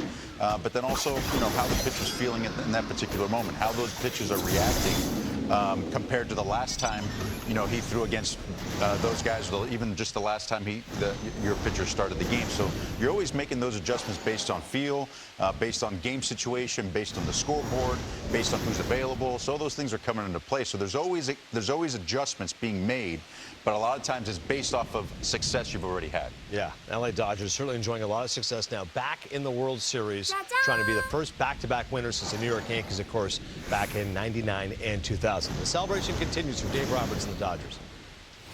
I am here with the manager, Dave Roberts, getting a huge hug from the GOAT himself, Clayton Kershaw. Dave Roberts on his 5th trip to the World Series as the leader of the Dodgers. How does this one feel, and what can you say about the performance by your starting pitcher tonight? He was unbelievable. I don't think that you've ever seen a performance like what Shohei put forth tonight. It's historic. It's historic. And you knew it was going to happen at some point, and what better night to have it on a game-clinching night. Just so proud of this team. We still got a lot of work to do, but we're going to enjoy tonight. What does it say about your team, the adversity that you guys had during the regular season, to be able to maintain your focus? You gave 3 different speeches, Freddie told me, to get this team going. I did. And you know what? I trust these guys. I'm proud of them. And, we persevered. It wasn't an easy year. I think that everyone sort of expects us to be in this place, but it doesn't come easy. And it takes a lot of character, a lot of hard work, and contribution from so many people. And I'm just so happy to do it at home for our fans. Dave, last thing for you. You're 4 wins away from separating yourselves from every other Dodger championship team. Repeat champions. How badly does this team want that? This team wants it so bad for each other, for this city. And we're going to make history. But again, we got a lot of work to do. We got to keep that edge, and we got to keep hunting, David. We got to keep hunting. Congratulations. congratulations, 5-time manager to the National League pennant. Congratulations. Thank you, Dave. I appreciate you, man. There he is, the man, Dave Roberts. Well, we thought we witnessed history tonight. We saw that with the media, a double-barreled interview from David Vassay. Pretty impressive stuff there to have that kind of dexterity to lock in on Dave Roberts. If this one doesn't work, this one will work too. A thought on Dave Roberts here, Jake. You know, it's easy to say, well, I could roll up the lineup, like I could manage this team. But no, like there is something to be said for having the motivation, pushing the right buttons. They were a 93-win team. They were not a 100-win juggernaut. So give some props to Doc. I'd have held them both with one hand. That's what I'd have done. I'd have been there.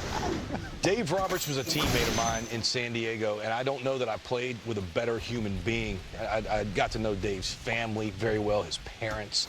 He just comes from incredible people, and this is where it starts. Who is a guy down deep? And that's who Dave Roberts is, and what makes him a great leader. I think he's learned a ton of baseball stuff, all the new age analytics, and Dave now, baseball IQ's off the charts. But what it comes down to is he communicates a ton of that front office analytics stuff that we hear. Yeah. Who do you think's the glue in the tying that all together and the mouthpiece for all of these moves that they make? It's Dave Roberts. Yeah, and a lot of times, too, your manager is the one that sets the tone.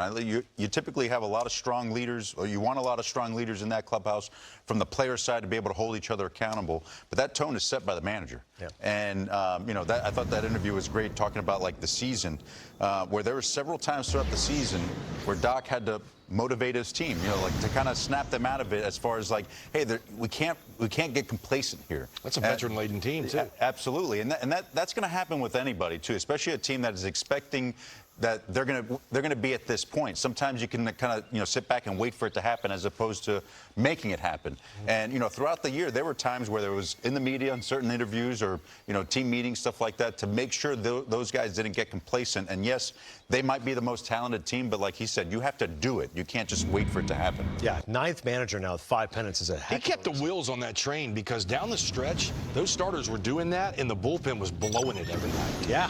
For this Dodger team, I promise you. And so just the morale and him keeping it together and what they're doing now is pretty impressive.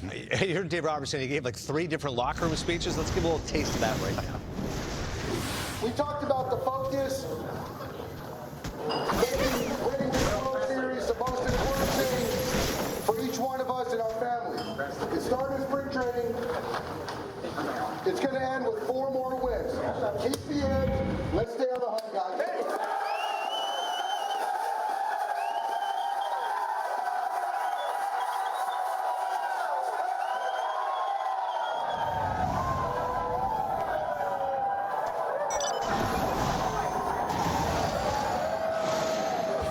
They're going to celebrate. Ohtani's getting some of that bubble in his mouth as well. They're going to be drenched right now in Los Angeles for the World Tide. The Cy Young Award winner, World Series champion Jake Peavy, and the All-Star Alex Avila. I'm Adnan Burke. It's great to have you with us. We'll get to all the highlights and post-game reaction of our busy day in Major League Baseball, including what happened to the Blue Jays and the Mariners. But Alex, this is the time to just bow down and appreciate the greatness of Shohei Ohtani. There's nothing like it you're ever going to see again. No, you definitely aren't. And I mean, when we were just watching this game in the bullpen, and just seeing what he was doing, you know, throughout the game from a pitching standpoint, the fact that, you know, he had 3 home runs as well, like it's almost indescribable. Like you come at a loss for words as far as like how to describe what you're seeing and what he's been able to do. I mean, the story for the Dodgers obviously was the starting pitching, you know, throughout the series until Shohei showed up. Added to that starting pitching, but then, you know, topped it off with 3 home runs. I mean, it's truly remarkable. It really is. Running out of things to say and words to describe what we're seeing. Nothing about it makes sense. I thought D-Row in the morning crew did a really nice job of going. Also, this guy hits 55 home runs. Also, this guy, you know, is the most in Dodger history. Homers, the 50-50 season.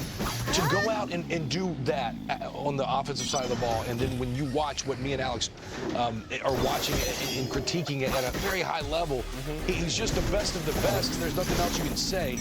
When the game's been around this long and we haven't seen anything like it, and we're making rules about him. Yeah. Remarkable. In order to keep him in the game, you know, when he comes out of the game, changing rules to make sure like we don't lose any one of his at bats. But I mean, it is. for guys like us that have been around the game for as long as we have, and have dedicated our lives to it, to see what he does on a daily basis and how dominant he is from the pitching side, the offensive side. I mean, it's Little League.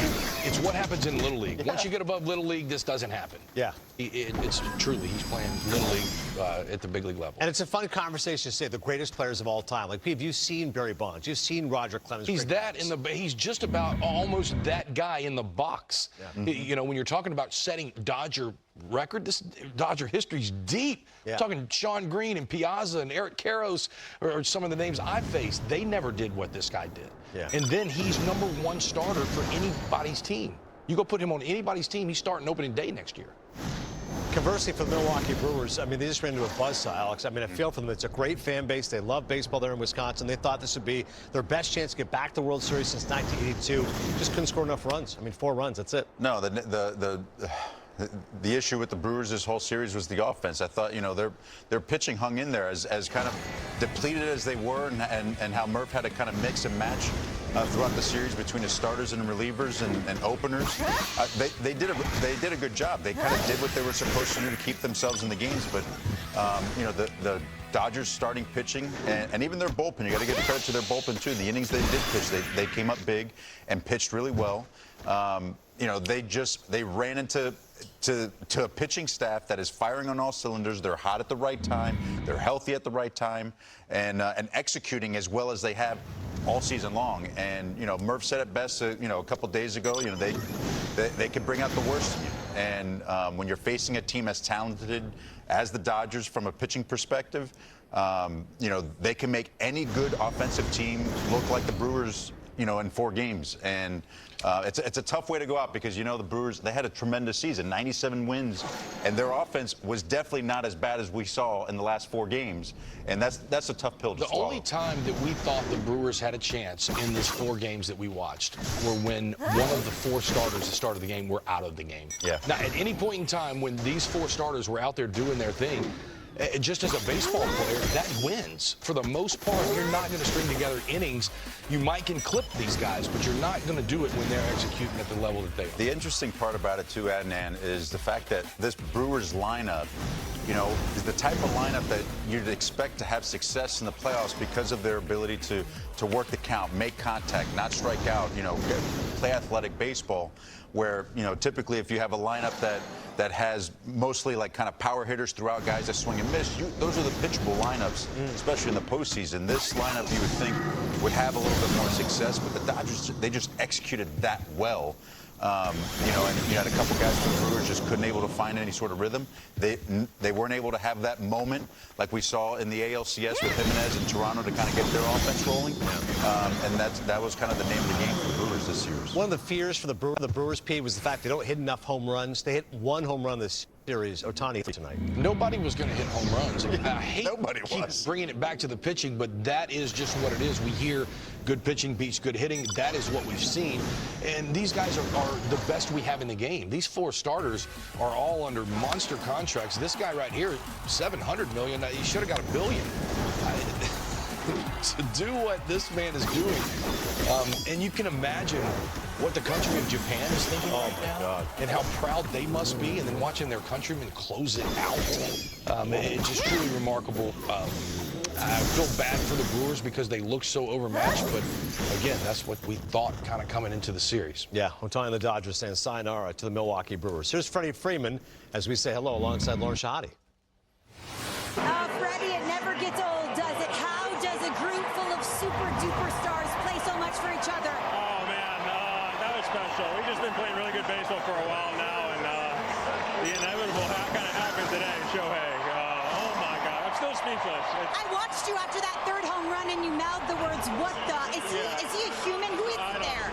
Sometimes you got to check yourself and touch and make sure he's not just made of steel, but absolutely incredible. Biggest stage, and he goes out and does something like that. Something you probably remembered at the Shohei Ohtani game. Freddie, my favorite thing about you is you sit top step. You watch every out. How spoiled are you by this staff? Yeah, it's amazing. I think what was special is we were winning different ways every single night. Playing playing small ball, hitting the home run, pitching. Our starting pitching for about 7 weeks now has been absolutely incredible. So we're going to lean on him a little bit more, hopefully. I mean, no one's ever won back-to-back World Series MVPs. What do you think? Yeah? That does sound good, but as long as one of us wins it, that means we won the whole thing. Enjoy it, Freddie. Congratulations. Thank you, Lauren. Freddie Freeman, always a class act out there, playing first base and doing what he can at the plate for this Dodgers team. In terms of recent back-to-back World Series champions, it's right. No team has gone back-to-back since that Yankee dynastic run of the late 90s in the 2000 Subway Series. Jays went back-to-back, 92-93. The Yankees of 77-78. The Big Red Machine, and, of course, the Oakland A's with all that star power back in the day of the 70s. I mean, listen, we're not quite there yet, but it's going to be awfully tough to slow down this Dodgers machine. Yeah, I mean, they're firing on all cylinders. They're healthy. Their pitching's great. Their offense is coming up clutch in big situations. They're putting together great ABs. You know, the other two teams duking it out in the American League side, I mean, they're good baseball teams too. So I think either one of those teams whoever comes out of that, it should be a really good World Series, because I think both those teams do match up pretty well with the Dodgers. And you know, so it should be a good one. But I mean, right now it's hard not to see the Dodgers as the favorite. The only way I think you can slow them down is maybe this break. Yeah. You know what, tonight, when you sweep and you know this other series is going. I know it all too well. You know what this means, though. You can celebrate, tie on a pretty good one tonight in this celebration. These boys are going to do that, and rightfully so. But then they're going to have to sit for a little bit. Yeah. They're going to have some days off that we talk about. And the offense is not blazing hot. They've just, like you said, been clutch. And you have the homers from Ohtani tonight. But this pitching staff's going to be well rested, and I imagine they're going to give fits to whatever lineup. You got the Toronto team that can make a lot of contact versus them, and then Seattle, look, they're not going to go away, and they can really pitch, kind of match up with them. So we'll see how it goes. Mookie Betts had a quiet year much of the season. September on, he was much better in the playoffs. He was back to being more like Mookie. Here he is with our own Abby Labar. Mookie, Shohei Ohtani, what are we witnessing with him right now? Greatness. I mean, I said it multiple times. We're like the Bulls, and he's Michael Jordan. And whenever he goes, we're all going to go. And you see it today, and I'm just happy he's on our team. When you take a look back at all of this and what you guys have been able to accomplish, what does this feel like right now? Amazing, amazing. Obviously, we still got another series to play, so we can't get too far ahead of ourselves. But, you know, it's special just to go back-to-back. I mean, it's special just to have this trip at least. This is a good team that you guys face. They were really good during the regular season, so dominant, and you took care of them in 4 games. So just tell me, when did you guys know you were capable of accomplishing this? Oh, I mean, in spring training, we knew we were capable of accomplishing the goal of winning another World Series. How we got there, you know, you never know. You never really know.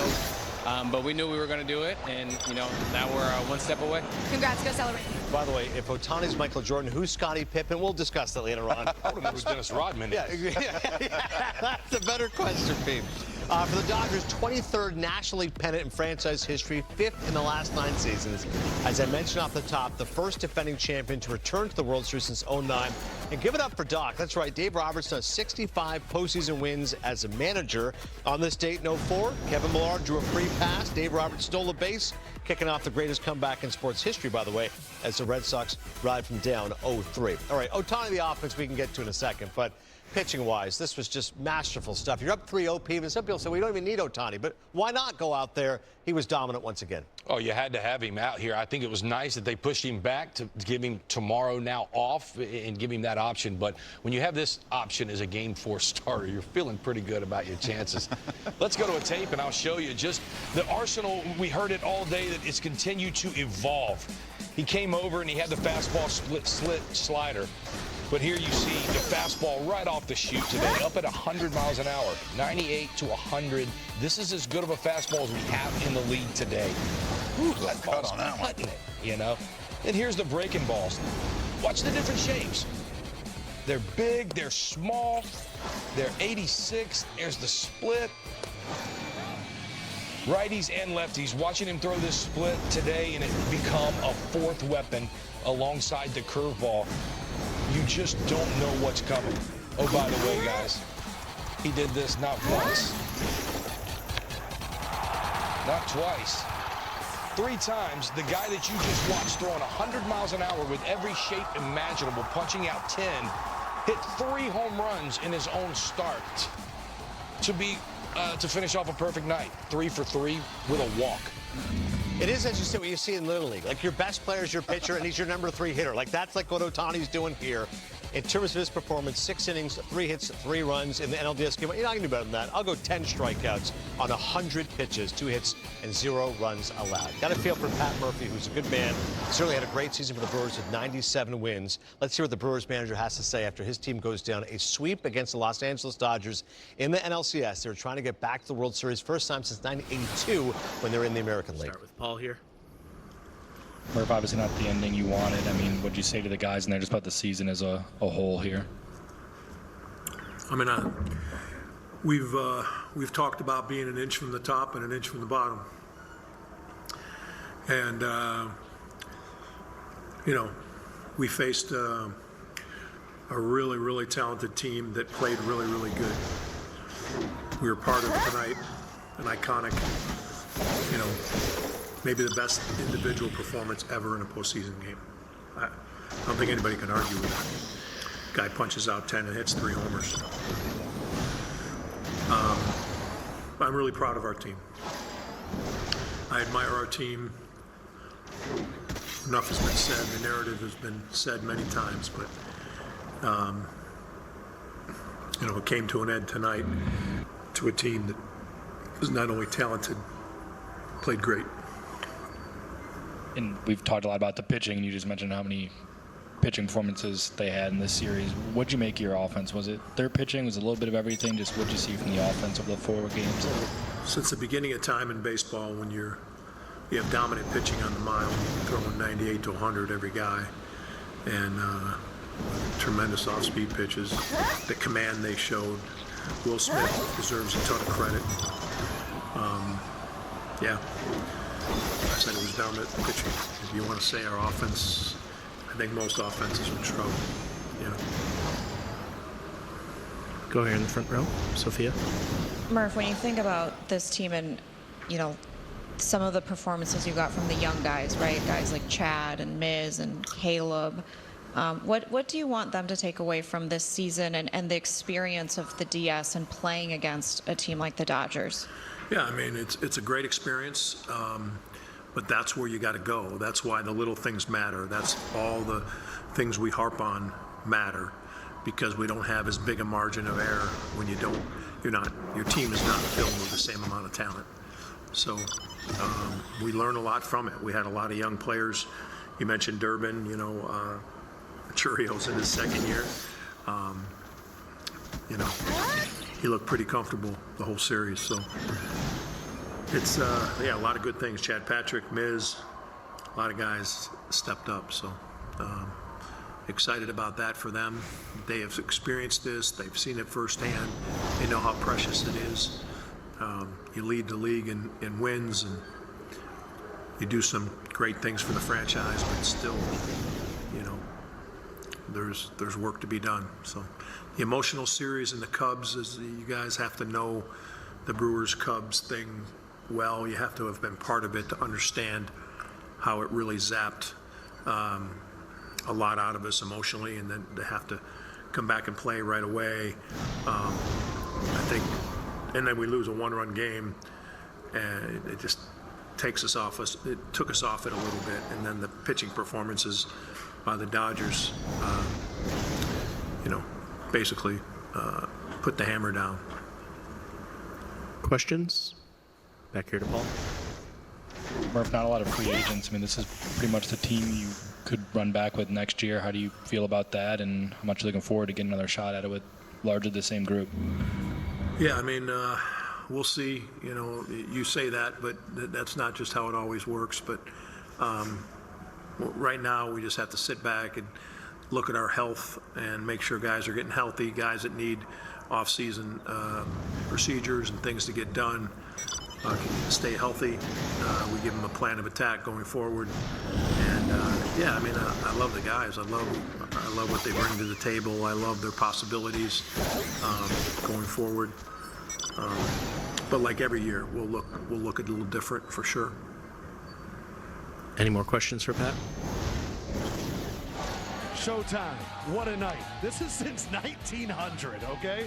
First starting pitcher to hit leadoff home run in regular or postseason. First starting pitcher to hit multiple home runs in a postseason game, and a first starting pitcher with 3 home runs and 10 strikeouts in the same game. Let me add a little bit of context, but first, let's go to this first inning. I don't know if you could be more impactful in a single inning, Pedro. He goes out there on the mound. How's he gonna pitch? We don't know. Strikes out the side, and boy, was it beautiful. Well, I told you the other day that every game has a different DNA, and every game could be different. Well, there you have it. You have a guy that hasn't pitched in 13 days, goes out there, strikes out the side, and then he comes over like probably 2 minutes after, and hits a homer. And not only that, he didn't stop there. He ended up with 3 ding-dong Johnsons and 10 Ks. I mean, I'm glad I'm alive to witness what I'm witnessing from not only from this team, but from Shohei Ohtani, who might end up as the most unique individual that ever stepped in a baseball field. All right, they're getting ready to get it popping, and we will have full coverage of that as well. Bob Gibson was the only pitcher to ever strike out 10 and hit a home run. He did it in the World Series in '67 and '68. He did not hit multiple home runs. Shohei did 10 Ks and 3 home runs. There's a million stats. How about this? Tonight was Ohtani's second career multiple home run game while pitching. Babe Ruth did it once. I mean, we're talking Bob Gibson, we're talking Babe Ruth, and now Shohei Ohtani. You know, it's crazy. You hear these stats of Babe Ruth and Bob Gibson way back when, but as you move into 2020, 2025, 2050 and beyond, you always doubt, like, did it really happen? Right. But here you get a chance to see it, and you got a chance to watch it and experience the crowd and the reaction. We're in the green room, and we felt the bass from the speakers, so we knew something big was about to happen, but we didn't think it was going to be like this out of the stadium, and everyone's going to have something to talk about because they've witnessed it, and you'll be able to play it back on repeat to show them. The Dodgers will put a plaque where that ball hit. 469 feet, that second home run. Ohtani hit over 1,300 feet of home runs tonight, Jimmy Rollins. Each of them as impressive as the last. That's a lot of home runs, and you know, you guys have brought us some great points. Pedro talked about DNA. I don't think he has DNA. I think we found him on another planet, and we injected him with some alien juice, and they put him in a form of a human named Shohei Ohtani. And there were guys that have changed the game. And we hear about another sport. Jordan, LeBron, Wilt Chamberlain. Bob Gibson. What happened? He was so good they had to lower the mound. Shohei, he has his own rule. You can pitch and be a DH. That way, when you're done pitching, we still want you in the game. That's how special he is. And you're talking about 1,300 feet of home runs. Man, only one guy can do that. Yeah. Actually, 2 guys. One of them isn't playing it. The other guy's already fishing somewhere. Yes. But the guy that we're watching now and what we're seeing is special. So I hope that everybody out there is really taking this in, because this is a generational player. You say these guys come around once in a lifetime. I'm glad he's here in our lifetime. Can we take another look at the 469-foot Ding Dong Johnson? Because that one, I felt like the stadium was shaking to its core, Pedro. Well, this is impressive. I always expect him to hit homers, but to hit that kind of distance, it's like to another level. When you watch him, and we were talking in the pregame about facing Ohtani and, you know, the amount of pitches he has. He has 100 in the past. We were arguing over that, but we never thought that we were going to witness a homer at that distance. So Ohtani is like taking everything he does to the next level and beyond. It's like Ohtani's hanging the standard so high that most of us are going to have to take a plane to get there. So I don't have enough words to describe how impressed I am with the way Ohtani has handled not only in the field but off the field, his physical body to actually be able to do those things that he's doing. It's impressive. I would love to sneak in and see his routine. Just watch him work out. Oh my God!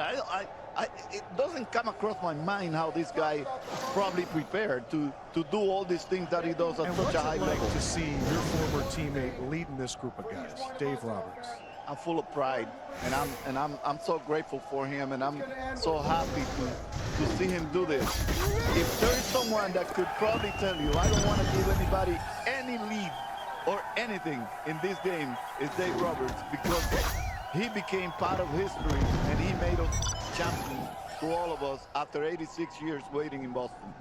The Dodgers are the first team since the Phillies in '09 to win a World Series and make it back. We have not had back-to-back champions in this sport in 25 years, the longest of the 4 major sports. You know how tough it is. You got back to that mountaintop. You fought against the Yankees to win. They're in this situation now. What is in store for them, whether it is the Mariners or the Blue Jays? I think they have a pretty good chance. I mean, this team is so good on all levels, where their pitching is going right now.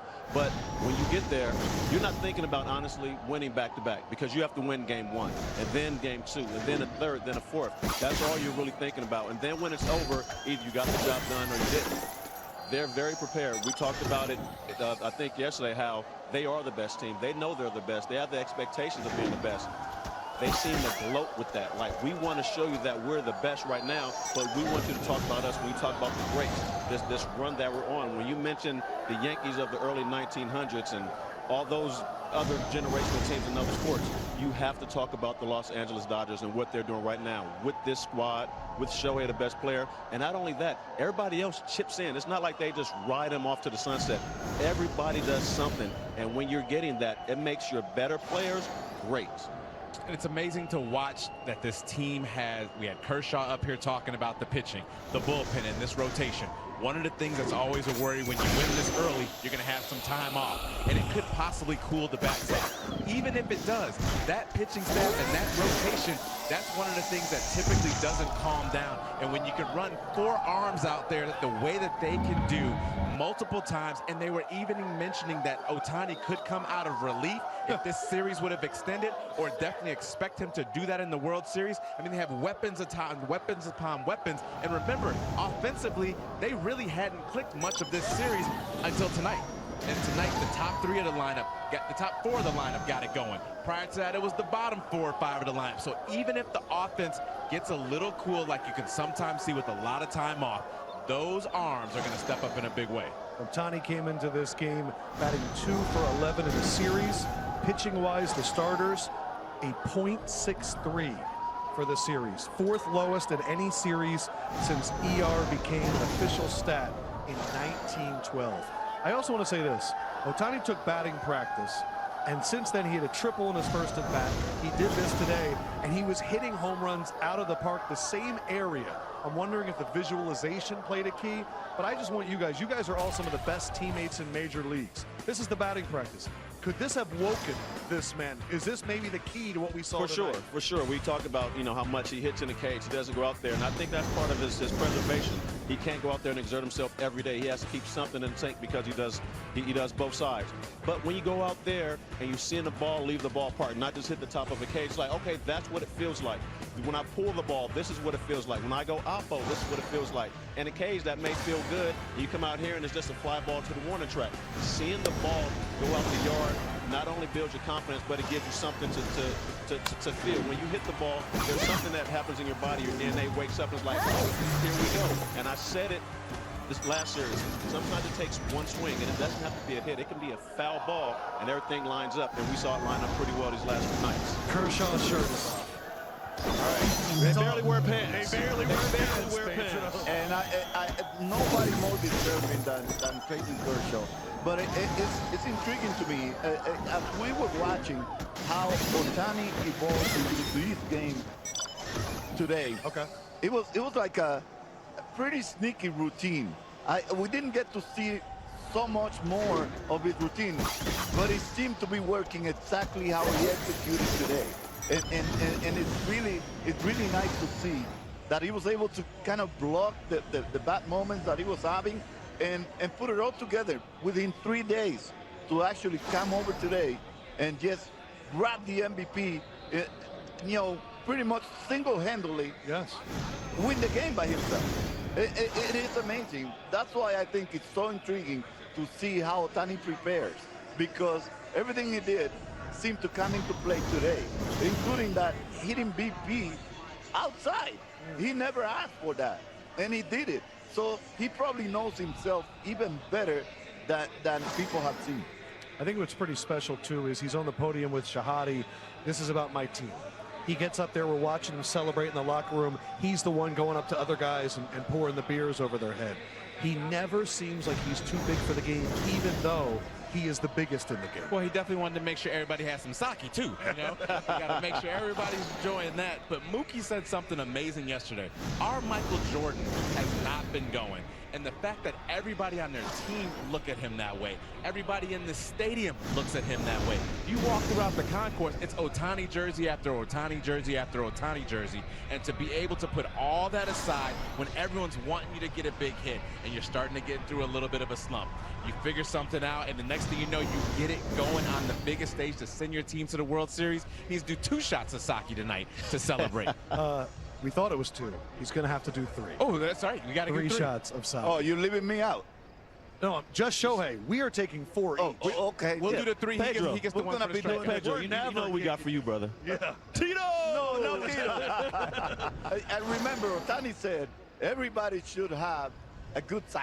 Yeah, the good stuff. More sake, more happy. Pedro likes sake. Dodgers 9-1 this postseason, 24-6 in their last 30. Dodgers are going to the World Series, their 5th pennant in 9 years, and who understands it more than one of the greatest to ever do it, Clayton Kershaw. He's joining us now at the desk. Clayton, I got to ask, career home runs, how many did you have? I didn't have 3 in 1 game. I just had 1, but yeah, what Shohei did tonight, I mean, MVP for 1 game, you know, and it's just a culmination of the whole series, you know, just guys stepping up, especially our starting pitching, you know, it's unbelievable to watch, and, you know, being in the bullpen for these last 4 games, watching how those guys go after it, Vest getting some big outs right there, and, you know, Bandit coming in, helping Blake out, and then Roki at the end, like, that was really cool to see, and, man, I'm just so excited to get one more chance at this thing. It's pretty awesome. Special. Yeah. Congrats. Clayton, I have to go to you because I played for 18 years. And you're the guy almost right next to me in everything. I've never seen anything like this. Yeah. Were you ever in your wildest dream thinking that you were going to witness something like we're seeing nowadays with Shohei Ohtani? Hey, no. I mean, I think, you know, we all know about Shohei, but until you play with him and you see it, it's just a different level, man. It's just like you have to do so much. You know, as a starting pitcher is the routine you have to do. He can do that and then hit every day while doing that. And it's just, I mean, he doesn't have a regular starting pitcher schedule. He just kind of pitches whenever we need him to. And he goes out there and does that with multiple pitches, you know, splitter, curveball, slider, sweeper, sinker, I mean, it's just. Just name them all. Yeah, I've got 3 pitches for 18 years. He's got 6 pitches any day he wants. It's just amazing. Yeah.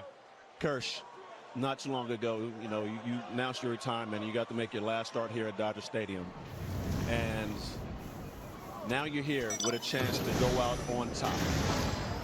A champion, obviously a first ballot Hall of Famer. Have you allowed yourself to really start taking in that this is it? This is the last stage, 4 more wins, and the job is done.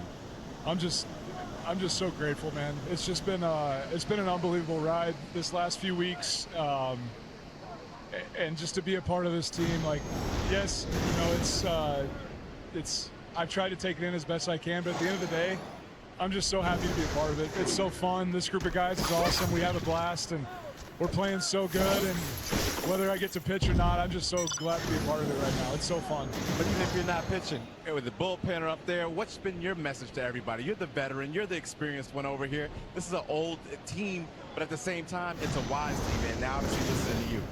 Yeah, honestly, I'm not saying much down there. You know, I'm kind of learning, trying to understand how to stay loose. And, you know, some of these guys are, you know, 25 and they do this and they're ready to go. I'm moving around for 2 hours trying to stay loose down there. But, no, it's a different perspective down there. You know, it's really, it gives me a new perspective, a new understanding of how hard the bullpen is. And You just got to be ready whenever your name's called, and our guys are doing a great job right now.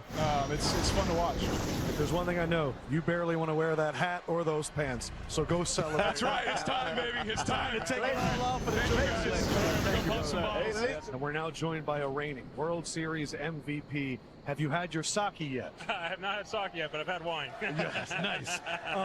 We got to talk to you after game one, and we were marveling at Snell, and then you had the home run, and you had gray hair. Yeah. I don't know what the opposite of gray hair is, but your reaction to Shohei's second home run was sheer and utter shock.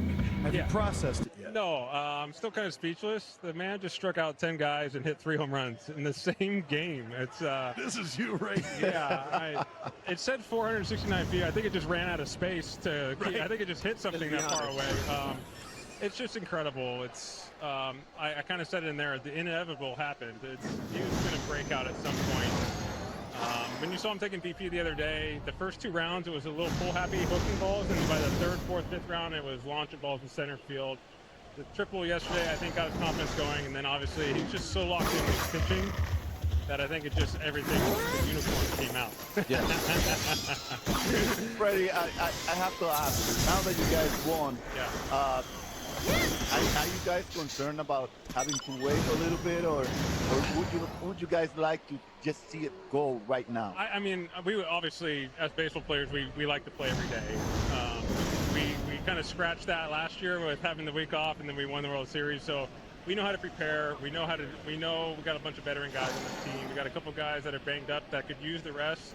Our starting pitching is so locked in that I think they would want to get going again, but that's what happens when you win 4 in a row. You get a little break, and we'll take it all in, and we'll get ready to go. Talking about that, I want to ask you. Like I was part of the big leagues for 18 years, and I have never seen such a dominant performance by a rotation, and by a team. As a matter of fact, I was never part of such a dominance from a team to the other. I mean, for about 7 weeks now, we started playing really good baseball with 3 weeks to go in the season, and that's all because of our starting rotation. There was a stretch there of 6-7 innings of 0-run hit ball. They were just going back to back to back. And this offense, we're just like, oh man, we got to come on board here and just score some runs. And then we just started clicking. And when you have confidence in the starting rotation, as they can keep throwing up zeros and matching that, as an offense, you're like, just give us time. We'll get going. And they're feeding off each other. They're going out, going 7, 8, 9 innings. It's just what they did. We're throwing number ones day in and day out, and they're all healthy. That's the key here. And we've been waiting for that all summer, and they're doing it. They're locked in right now, and we're ready for Friday. Freddie, now we can finally start talking about back-to-back champions. Yeah. You're 4 games away. It hasn't happened in 24 years. If it doesn't happen this year, it'll be 25. But I think you guys have the best chance of the legacy that you guys are trying to leave behind. Yeah, I think it's starting spring training when Doc does his meetings. He talks about how special it would be to do a legacy and a dynasty and things of that nature. And as a Los Angeles Dodgers, when you put this on, you're expected to win. And we don't shy away from it. We know the expectations, the pressure that's put on us to win. And you just got to embrace it. You come here because you want to win. And it was a little bumpy road during the regular season, but we got here and we started playing good baseball. And to potentially do that, that's all you can really ask for. And we got a bunch of great guys in there that are playing really good baseball together. And we obviously know if it was won just by the names on the backs or paper, but we know baseball is hard. It is a hard game, and we've just been playing really good, so hopefully we can keep doing that for another week. You said when you came out here, you celebrated with your wine. You're waiting for the big one. But I noticed when you all got the last out, it was like a normal game. Just the normal high fives, the hugs. There wasn't a jumping up and down. There wasn't a dog pile. Is that the whole mindset that, hey, we know this is great, but this ain't it? I think it's kind of how the game flows and things of that. I mean, it's just Shohei was coming up and hitting a home run every single 3rd inning. Striking out 10 guys. It's just kind of how the flow of the games, it was just kind of how it was going. I think more jubilation in the Phillies when we won that one because of how hard fought that was. And this one, we just had a 4-run lead, so it's kind of different. But believe me, it is pure excitement inside. You guys know how hard it is to win a championship, and we're itching to get going here in a week. You're right. 1 week away. 1 week away. World Series. Yeah. Let's go. Here we go. Congratulations. Thank you very much, Can't wait to guys. watch I your appreciate race, it. brother. Thank you guys for covering. Appreciate it, Freddie. Yes, thank you guys. Keep it going. Keep begging. We know Keep begging, Lauren Freddie. Shahadi, the hardest working woman in show business, in the locker room with Kike Hernandez. Let's take a listen to this, please. Kike Hernandez, you having fun yet? I'm getting there. I'm getting there. I'm trying, but I had to stop to talk to you for a little bit. I got to focus really hard. My English is going away. But we okay. We okay. Okay. The 3 home runs, no big deal, right? You've done it before. I know. I told him anybody can hit 2 homers in a playoff game, you know. Only the real ones hit 3, and he did it. And he did it. I've done it, but I haven't punched 10 or 11 on the mound, so I don't know what that feels like. There's always something to work on, Kike. I know. Next year, maybe next year. Next year, what about, I mean, we were just here last year. What is it about this team year in and year out getting it done? The desire to win. The desire to win from top to bottom in the organization, from ownership all the way to, you know, the guys in rookie ball. Everybody wants to win. You know, the culture that we established, you know, the expectation year in, year out is to win the World Series. And they were trying to win, and then we have a really good winning culture. New guys come in, and we get them to buy in, and special things happen when people are buying in on the same page. And obviously, when you got starting pitching like we do, that makes it a little easier. One word to describe October, Kike. I can't answer that on TV. A maniac? Something like that. Okay, I answered it for you. Thank you. Yeah. Congratulations. Thank you. Mookie, congratulations. They had the best record in the National League. How'd you guys silence them for 4? I mean, the boys pitched.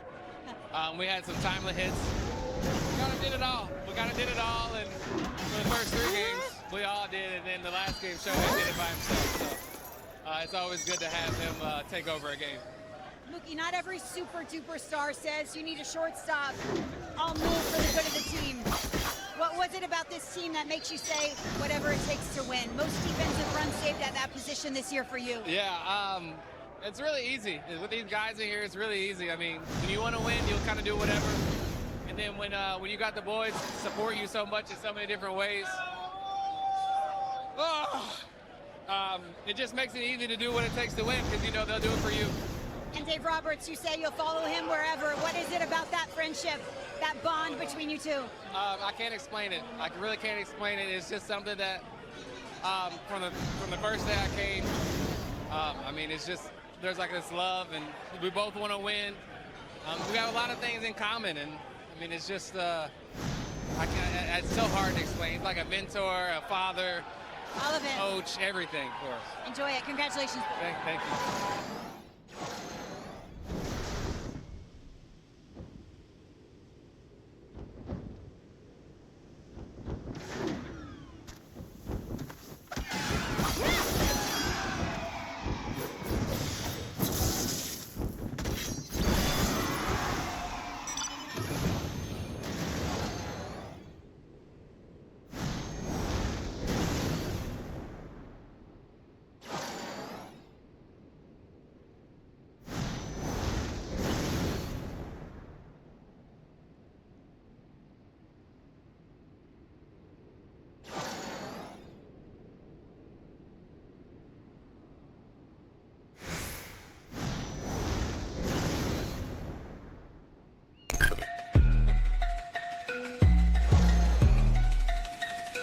It's time for Dodger Heads.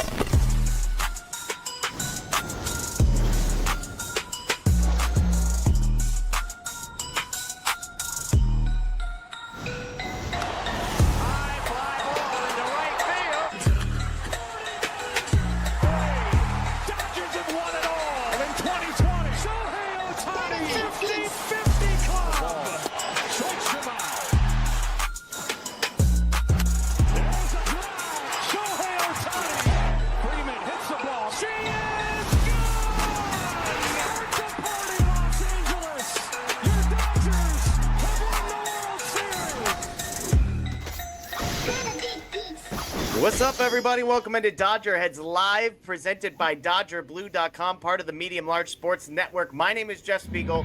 That is Anthony Witrato. And, folks, we are headed to the World Series. The Dodgers sweep the Brewers. They are now 9-1 in the postseason. They have won 24 of their last 30 games. And all of that is taking a back seat, Anthony, to the fact that I think we just watched the greatest individual performance of all time. Tons to get into, but how we feeling as the Dodgers are headed back to the World Series? Cheers, Jeffrey. Hey, Cheers, buddy. cheers, my friend.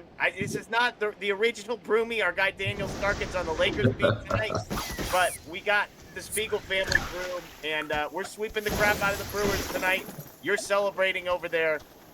Unbelievable performance from the Dodgers tonight. They just keep coming. They just keep coming. They just keep coming. And then it's the starters, then it's the bullpen, then it's the bats. It doesn't matter. It literally, none of this matters. The Dodgers are headed back to the World Series. These games, they felt tense because of, like, the PTSD we all have. Yeah. In reality, the Brewers never had a chance. No, they never had a chance. And this was also, like, probably, this was a pretty boring game for the most part, aside from the fact that it might have been the single greatest baseball performance ever in the history of the sport.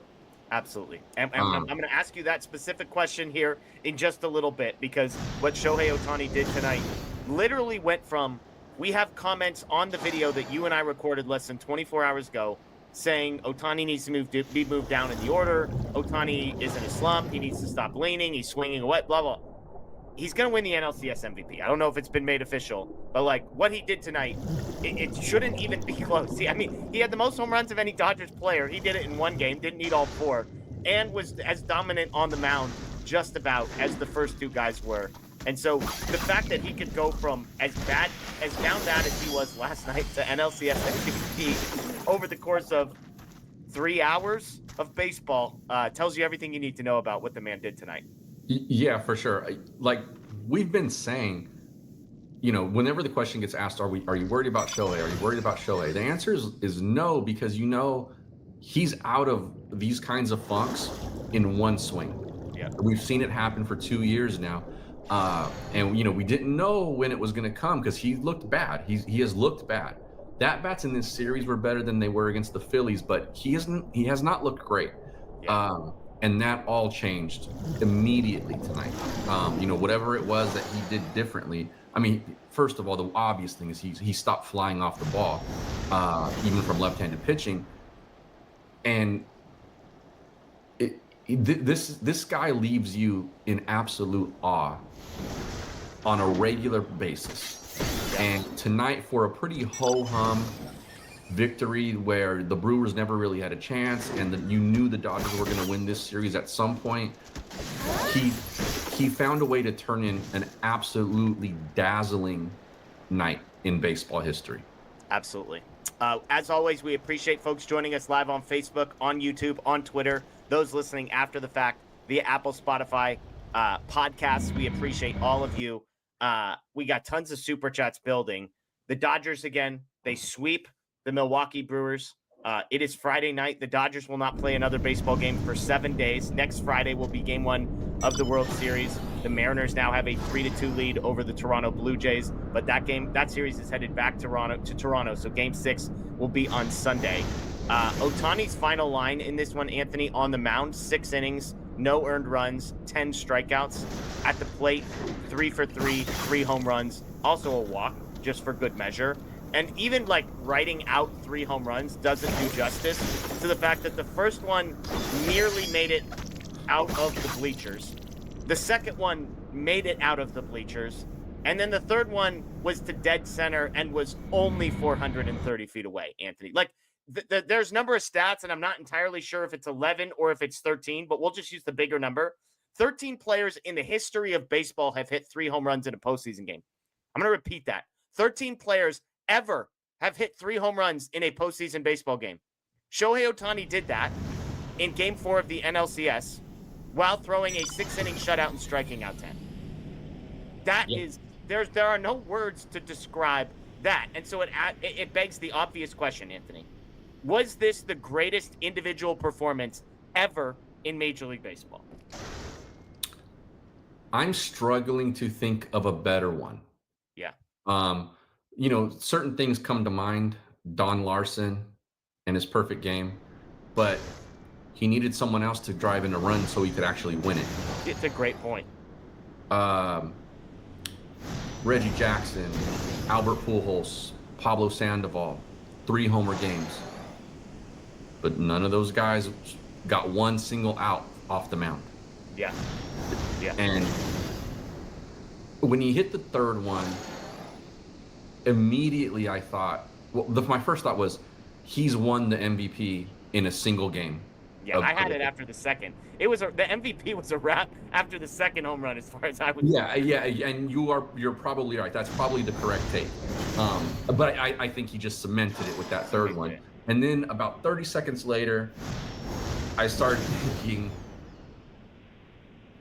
is this historic? Like I kind of asked myself that, and then I started to think about it, and I was like, this is the greatest postseason game that anyone's ever played. And I said that to a buddy of mine, and that person said, this is the greatest baseball game anyone's ever played, ever. And because it's on the stage of the NLCS, like that's the piece, right? Because I remember when Ohtani did what he did to get to 50-50 last year, and I forget the exact, like he was 6 for 6 or something in that game and did a million things, right? And some people were like, this is the greatest offensive day ever. This was not a meaningless game at the end of the season against the Marlins. This was game 4 of the NLCS.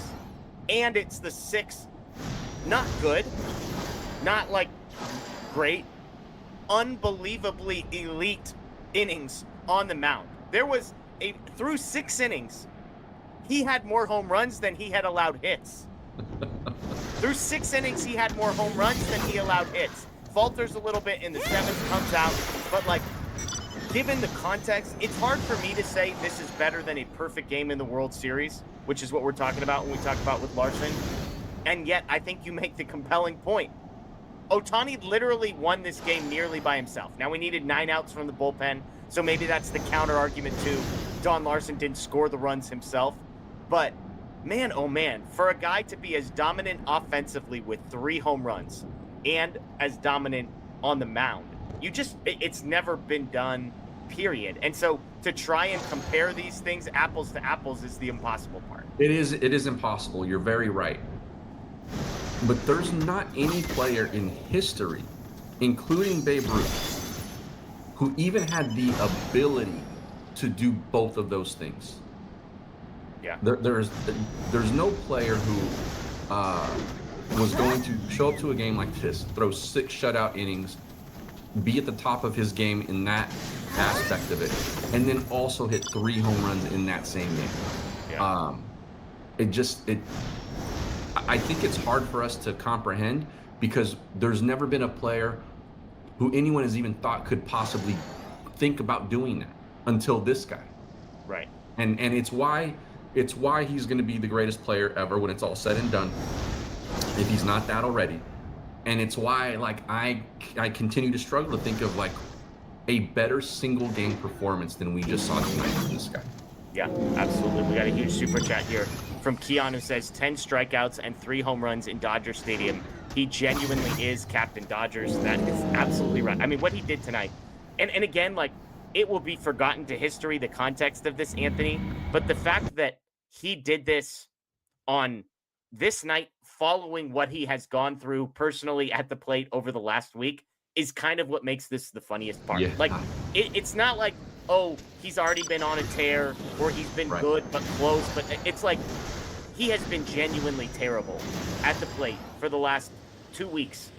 And so this isn't 0 to 60. We need a new term. We went from 0 the last 9 games of the postseason to 1,000,000 on the mound. This is like the Back to the Future car speed acceleration that we went from Ohtani, because it's whiplash what he did. To go from as bad as he was, Anthony, to this good in one night is bonkers. Even pitching, he gave up 3 runs last time he was on the mound, and he kind of settled in eventually. But like, even from a pitching performance, having not pitched for a long time, he comes in and is that good on that side of the ball. Like, it's just, but for anybody to have to say they saw anything remotely close to this coming would be lying to themselves. And for anybody for anyone who was saying on either side of fandom, on whatever side of this you were on, of stop walking the guy, he's been terrible. Yeah, here you go. This is why those other dugouts were walking this guy, because they knew he was capable of this at the drop of a hat. Yeah. There is no slow heat up with this guy. It is, like you said, 0 to a million. And we've seen it happen. We've seen him look pitiful for, 4 or 5 games a week, whatever. And then the next week, he OPS is like 2.0. Yeah. Like, and I'll say, I'm proud of what we did on this show, Anthony, because you and I have been consistent and reminding people that this is just how Ohtani works. He goes through these stretches where it's a mess, it's a mess, it's a mess, and then all of a sudden in one night, it's not. And they said this on the broadcast. It was like that first home run, things clicked in a way where all of a sudden he's not leaning. All of a sudden he's not chasing. All of a sudden he's staying back and staying through the ball. And this is just what he has done consistently in his time as a Dodger. And so obviously I'm grateful that it has come around. You could say it's perfect timing with the Dodgers headed to the World Series, but I want to be firm in saying we were confident in saying this was going to come. He was due. All of the playoff nonsense, like those people have duct tape over their mouths now for a while, saying that this guy can't handle the postseason because he literally just put together the greatest performance of all time. NG, Shohei Ohtani is inevitable. Yes, safe to say. By the way, Pat Murphy, speaking after the game, said that Ohtani just had the greatest performance in any postseason game. That was his quote. Not that like he needs to have a full take on it immediately, but for what did he say anything about how good his team is? Would Shohei Ohtani make his team? Yeah, it's a good question. It's a good question. It looks like 300 Shohei won the MVP too. I was gonna say I was waiting for official confirmation of that. Dave Roberts on the podium just now, quote, "They said the Dodgers are ruining baseball. Let's go get 4 more wins and really ruin baseball." I freaking love Dave. That's the best.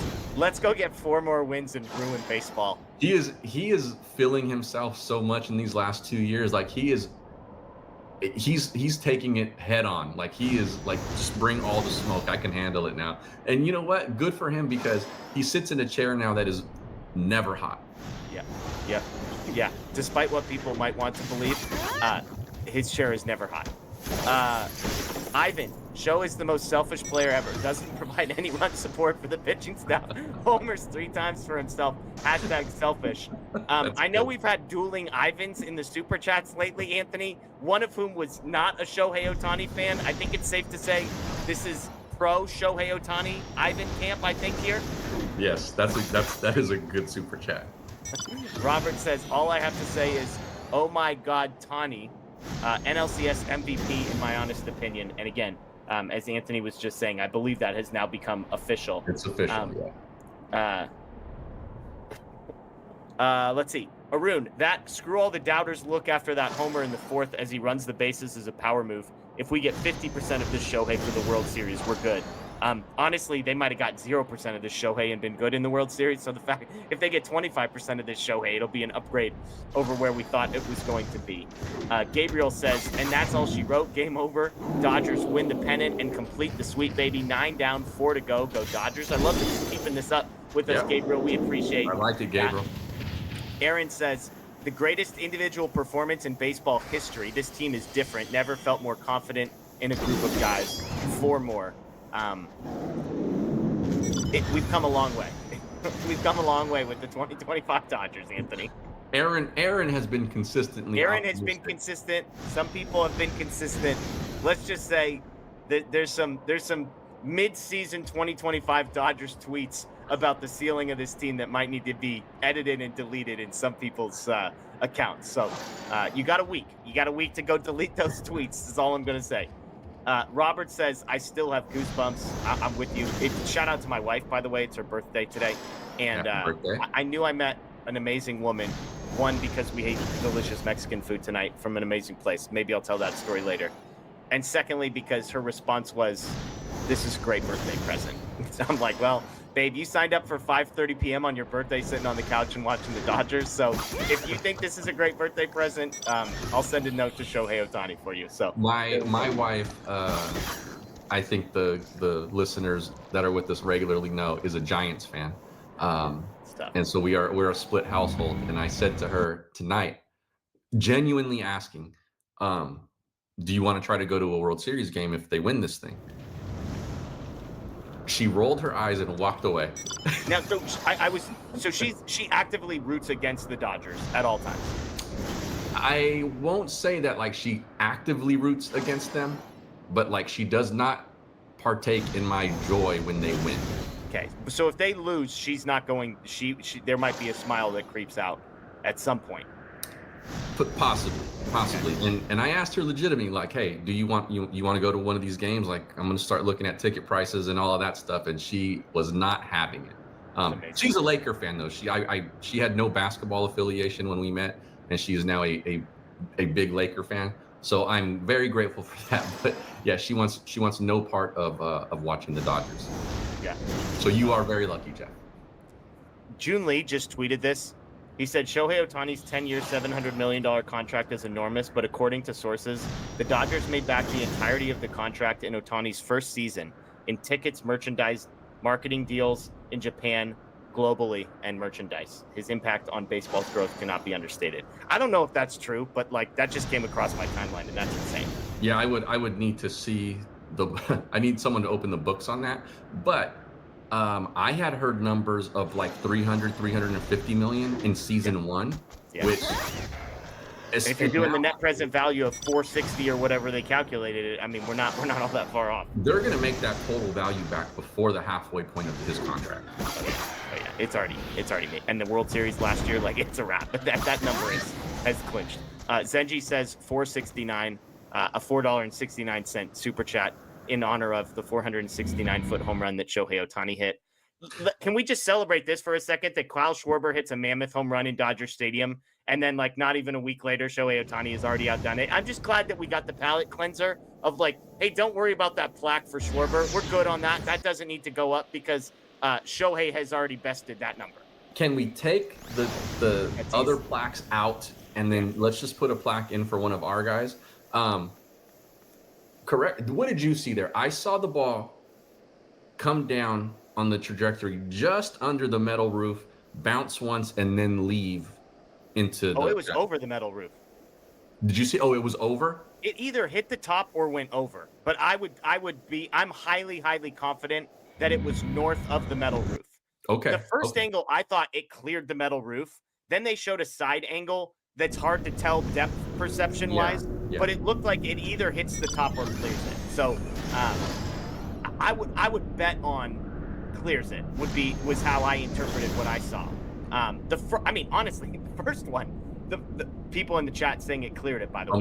I'm looking in the chat too. The first one was like 2 rows from the top, by the way. So he almost did it twice in one night. Yes. I mean, just speechless with this guy. Absolutely. Kenyatta Savage, the bullpen held.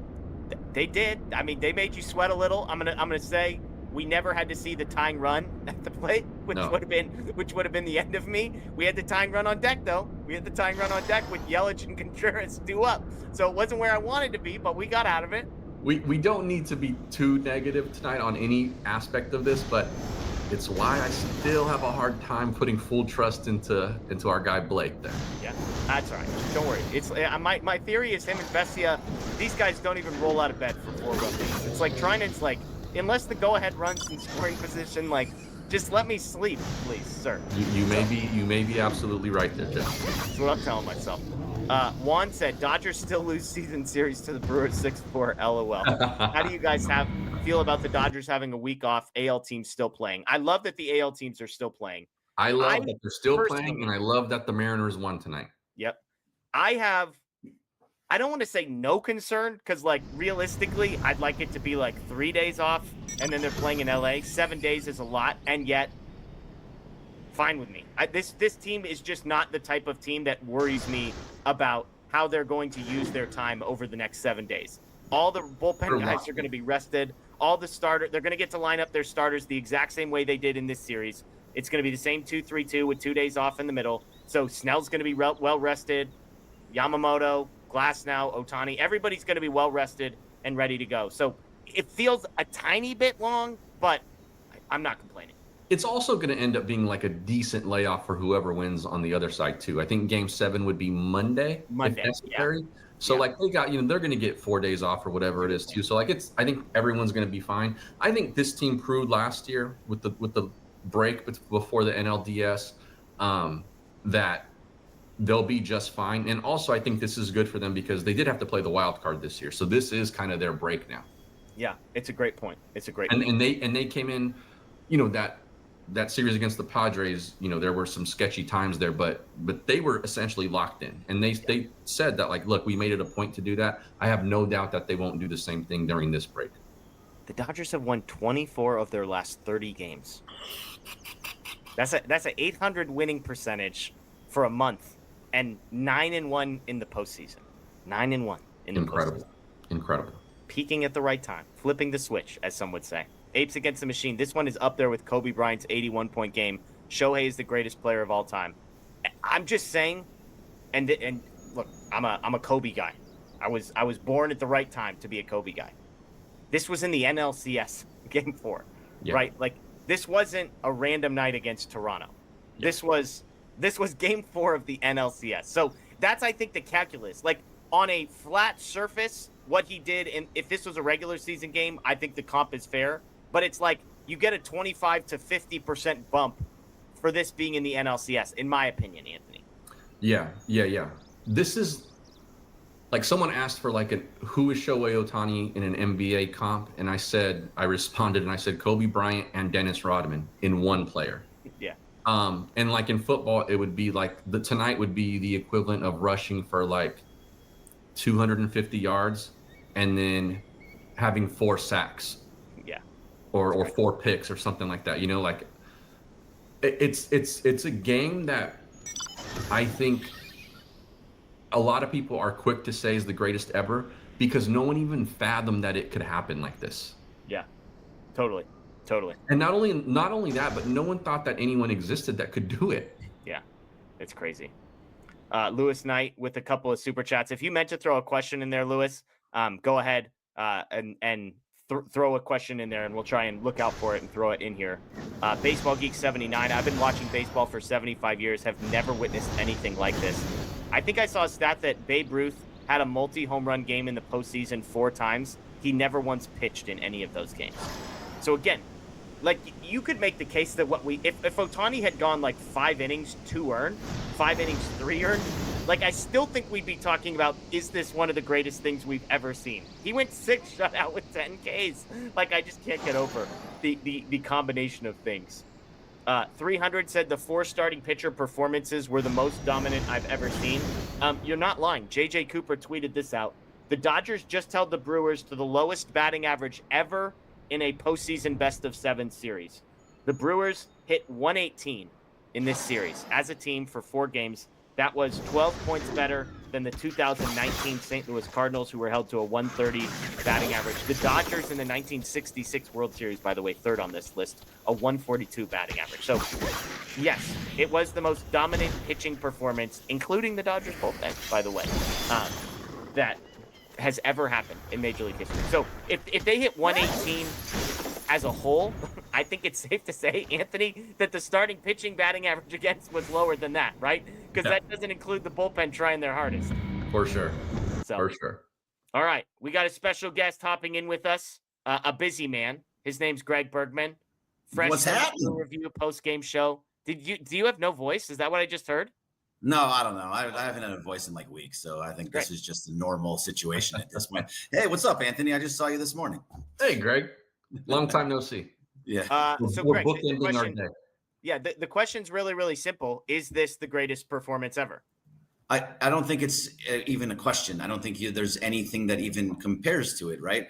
There's nobody in the history of this game that has ever had 3 home runs in a game, plus struck out 10 and 6 shutout innings. And oh, by the way, there was also that one ball that, left Dodger Stadium that only 8 people have done in the history of the game. So yes, I keep seeing on Twitter, and I said this on the Blue Review post game, I keep seeing on Twitter, it's arguably the best over and over again. Arguably.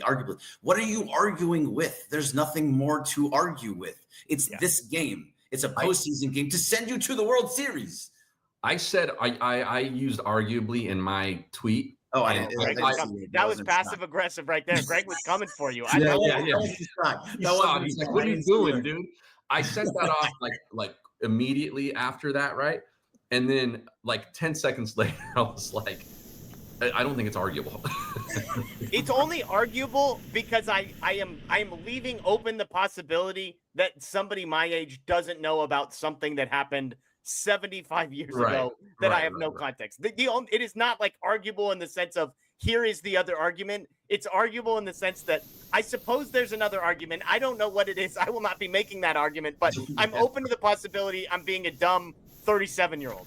No, so I was looking at it. So the only other guy, as we all know, is Babe Ruth that pitched and hit, right? Yeah. That had and did it at the highest level possible. So I looked it up for Blue Review post game that in 1918 and 1919 he had 11 home runs and 29 home runs in a season, and those were the last 2 seasons that he pitched in. In 1920 he hit 54 home runs. That was the last time. So he didn't do this in the postseason. He didn't do this in a big moment like that. This is something that only Shohei, he is one of one, someone that is nowhere near anybody else at this point. I spent the entire time just thinking, like, what more can you say about this guy? Because I feel like we don't appreciate it enough, despite the fact that we appreciate it more than anything I've ever seen. Like, is he the best player in sports? Yeah. Well, so let me go this, because I do think the one thing that is worth mentioning, and we've hinted at it, and this was before my time, but it's Don Larson in Game 5 of the World Series. The series is tied 2-2 between the Yankees and the Dodgers. And in Game 5 of the World Series, he throws a perfect game. Like, now, That's I know awesome. that's one side of things. Amazing. That's pitching. That's not hitting involved.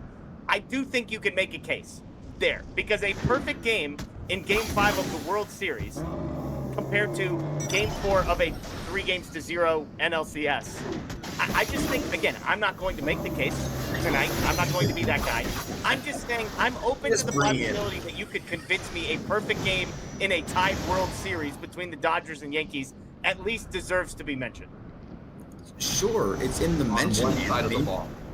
Yeah, it's one side. Like, I saw someone else say it too. I think Tom Brady isn't sacking quarterbacks, and throwing touchdown passes and sacking the quarterback.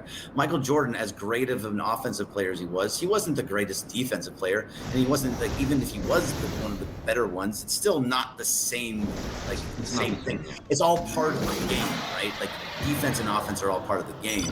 He is doing 2 separate things. If you gave me a pitcher that gave you 6 shutout innings, 10 strikeouts, and only 1 hit, and then you gave me a player that gave me three home runs in a game and 1 leaving Dodger Stadium, those are some of the greatest games in the history of the game separately. And you took them and you put them together by one dude. There's nothing coming close to what Shohei Ohtani did in the history of sport. Yeah. Look, I'm not going to make the argument against you. Go ahead, Anthony. There's a good comment here. I won't regurgitate this without giving credit to John Q. And he says, that's his son. A perfect game in the World Series is more likely to happen again. Shohei's game tonight is literally almost impossible to ever happen again. I think that's accurate. Like, it's very possible you see another perfect game. Like, there are guys in the game right now who are candidates to do something like that if they ever make Snell could do it next week the way he's pitching. Totally. To do 6 shutout innings, double-digit strikeouts, and hit 3 home runs in a game, we might not ever see that happen again. It's a great point. So, all right, let's get to some more super chats. It's going to be Shohei who does it again. What's that? If we do see it again, it's going to be Shohei who does it. 100%. Yeah. Mookie Betts 50 says Ohtani was epic. We all witnessed history. Nothing will ever match this single game performance until I'm dead and buried. Look, I mean, Mookie Betts 50. Can we hope that maybe next week there's a better performance? Can we get 8 innings, 12 Ks, and 4 home runs next week? I don't want you dead before then, Mookie, but I'm just saying. So, you're joking, and I get the joke, but the fact is, it's possible. Right. It wouldn't be. It's not if he did it. Like, if you sit here, let's say it's Game 4 of the World Series, because that's probably what he's going to pitch. He'll do the same thing. He'll pitch Game 4. Let's say it's Game 4 of the World Series, and he did just that. Be honest. Would either of you be surprised that he did? Not at this point. It's not out of the realm of possibility. No, like it would be the craziest thing you've ever seen. It'd be amazing. It'd be like, remember that time we were here a week ago and he had 3 home runs and we only had 6 innings in 10 Ks? That was so funny. Now he's doing this. It's because that is very possible to happen. Yeah. Niles says, I'm a Swede. I've never played the game yet. I've loved this game since the 80s. I've enjoyed unforgettable moments, but it all fades to what we just witnessed. What a privilege to live through the Ohtani era. I had a friend send me that last line, exact word for word. Basically, how lucky are we as Dodgers fans to be living in the Shohei Ohtani era of Dodgers baseball? I think that's perfectly summed up and well said. I sometimes think back and wonder if I appreciated the Kobe Bryant era enough. Yeah. I was a younger fan. I was in my 20s, and I just sometimes wonder that about myself. I am not going to make that mistake with this game. Yep. And even with Kershaw, because I was again mostly in my 20s when he was in his prime. And sometimes I think maybe you don't understand exactly how great the thing is that you're witnessing. Not making that mistake with Shohei Ohtani. Yeah, absolutely. P. Lee says, I live near Little Tokyo, constantly see all the Japanese tourists that come to see Ohtani. This guy is single-handedly affecting the LA economy. The economic effect of Ohtani is real. We mentioned the impact on the Dodgers, but to this point, this is Major League Baseball, Los Angeles, the state of California. I mean, there are ripple effects of economies that are being built and sustained based on Shohei Ohtani that go well beyond money the Dodgers will ever see. Yeah, so it's funny that came up. I went to the World Series parade last year, and went up there for ESPN, and we were interviewing people, and I saw a guy, and he was a Japanese guy, and I went up to him and talked to him because he had the Ohtani jersey, and I was like, oh, this would be a cool guy to talk to. And I talked to him, and his whole story was that he flew out here just for this World Series game. That exact World Series, the last game of the World Series, they flew out here for the parade. He was in Japan, flew out for the parade, came, watched the whole thing, and it was that was the only reason. He left everything that he wanted. He spent all the money that he had. He's like, I'm going to go to this parade just to see us because of Ohtani. It was pretty amazing what his story was. And after we were having this, all the different reporters came up and they're like, oh my God, let me get you, let me talk to you. It's crazy. What he means to Japan is otherworldly. Yeah. Laker Toby says, the greatest player we've ever seen in our lifetime just made sure all by himself that his team gets the next week off, 4 more, and I'm getting new merch for Christmas. Yes, look, I will not ever look ahead and count anything. 9-1 means nothing until you've got the next 4. We need 4 more. However, this is about as good as you could possibly be looking and feeling heading into those last 4. Jay Teaser says Shohei really earned his $2 million tonight. It's a good point. The guy he hit the first homer off of is double his salary, right? There you go. Sean Allen says, poor Sean. Those big money spending Brewers. Sean's a Dodgers fan and a Jets fan. Sean, I'm a Raiders fan. Greg's a Raiders fan, so we get it. We're not quite as bad as the Jets, but sometimes it feels close. It's opposite sides. Ohtani was all of the Avengers assembled tonight, is a good way of putting it. P. Lee says, did you think that batting practice he took where he was launching balls, Shohei was looking to prove something in this game? Yeah, I think it was Alden Gonzalez, I think, went on ESPN today and basically said, Ohtani's mad. And yeah, accurate. He had answered some questions in his press conference before the pitching outing, and there was some gruffness to it. Dylan Hernandez from the LA Times on their show last night sort of clarified some of it because I think some things were lost in translation, and he did not mean to be. It sounds like maybe as kind of rough as it came off. It came off like he was pissed, and maybe he was, but I think there was some things lost in the translation. In the English translation made it seem like he was dismissing the reporter's question as this is stupid, stop asking me it, and it wasn't necessarily that. But I do think that there was something there that he was annoyed that people were questioning what's wrong. Yeah. Like that. And any great player, right? If you did that to Jordan or Kobe or Tom Brady, they're not going to like it and they're going to find a way to respond. He did that tonight. And I think the fact that he stood in the box and stared down and looked back and bat flipped all 3 of those home runs is a pretty good sign that he was over the conversation about him struggling in the postseason. Dion says, blessed to see Kobe, Luka, and the Clayton Shohei era. LA is ruling the world. Yeah, absolutely. Shaq. I mean, Shaq probably deserves a little bit of a mention here if we're gonna include Kobe. But some absolute all-time greats rolling through Los Angeles in this one. I got a question for the two of you. So I don't know if you've talked about this before I came on, but if Shohei didn't have this performance tonight, who would you have had as MVP? Yeah, it's a great question. It was really hard to come up with. I was talking about it all day, and there was nobody that I couldn't come up with one singular one. We came up with Snell, Yamamoto tied. That's what we said. That's what we said. Yeah. Yeah. There was no other, and I know some people were saying Edmund. Edmund kept coming up with some key singles. I said Kike had a shot at it. Kike had a shot at it just because he had the highest batting average, and it really just had to give it to somebody. Yeah. Well, that's the thing, right? Is I think Ohtani, based on what he did tonight, was going to win pretty much no matter what, unless you had a Corey Seager or Freddie Freeman from 2020 performance where it was like 4 home runs in the series. But the reality was, like, nobody other than the pitchers had done anything of note in this series. So I really, the bar was not high for him to clear. And that's why I said, well, from a pitching side, it would have been. But you throw in 3 homers with it, and I mean, you could have made the case if he goes 6 innings, 10 Ks, no runs, and hits 1 home run. You could make the case that he should have won MVP at that point. He would have been in the We conversation. were going to give it to the 2 pitchers that didn't hit any home runs. You know, once he got to 2, it was a lock for me. So 2 was the lock.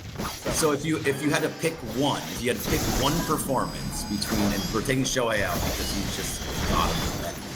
Would you take the Snell performance or the Yamamoto performance? I thought Snell was better, like as a pitcher, but I think I would go with Yamamoto because he got the complete game, and that's not Snell's fault, and that sucks. But, Same. Right. So you would go Yamamoto also? I would have gone Yamamoto because it was a complete game. So I was gonna go Snell because he did go 8 with only 1 hit and saw the minimum. So he very well could have gone through the 9th inning, but Dave just didn't let him. If Dave let him, he would have finished that off, and I think he still would have seen them. Yeah, totally fair. Yeah. It was 7, 8, 9. Again, I know we're past it, but he was going to see 7, 8, 9. Why not just let him do it? No, I know. Trust me. I came on the show that night and said the exact same thing, Greg. Like, you know. So David said, we got this. Blue Jays and the Seattle bullpen just as bad as Trinan this 2025 postseason. So there you go. So who do you want to see? Do you want to see the Blue Jays? I was just going to say, Christopher just asked, Mariners or Blue Jays, who's the tougher opponent? We've mentioned, obviously, the Mariners, if they were to win, the Dodgers would get home field advantage, which isn't nothing. If I would say the travel would be a lot better for everybody involved, going north and south from LA to Seattle rather than LA to Toronto. Yeah. As far as who's a tougher opponent, I'll be perfectly honest. I don't know a ton about the Blue Jays. I mean, I know the big names. I know they've gotten this far. I have a ton of people in my life who are Mariners people. I don't want to see Eugenio Suarez anywhere near Dodger Stadium. That guy feels like he hits 1 million home runs off him every single time we see him. Their pitching's really good. Seattle seems to scare me more, but I'm admitting that I'm saying that somewhat out of ignorance about how good Toronto is. Anthony, what would you say? Toronto's offense was legit during the regular season, but we've also seen them get shut down by just like good pitching in the postseason at times. The Dodgers, I think, starting rotation is better than good. Some would say. I've heard. So like, there's that. Seattle's starting pitching is better than Toronto's. Their lineup is good. I'm pessimistic by nature when it comes to my sports teams. Yeah. And this stuff, Jeff and I have had this conversation before, Greg, but this rotation, I don't kind of care which lineup they have to face. Like, if they do what they do, I don't know that it really matters. And I say that not wanting to count anything before we get 4 more wins, but to the point of like, who would I rather face? Seattle, and it's almost strictly because of home field. Yeah. Greg, what about you? I'm mostly with Anthony here. That's the way that it feels.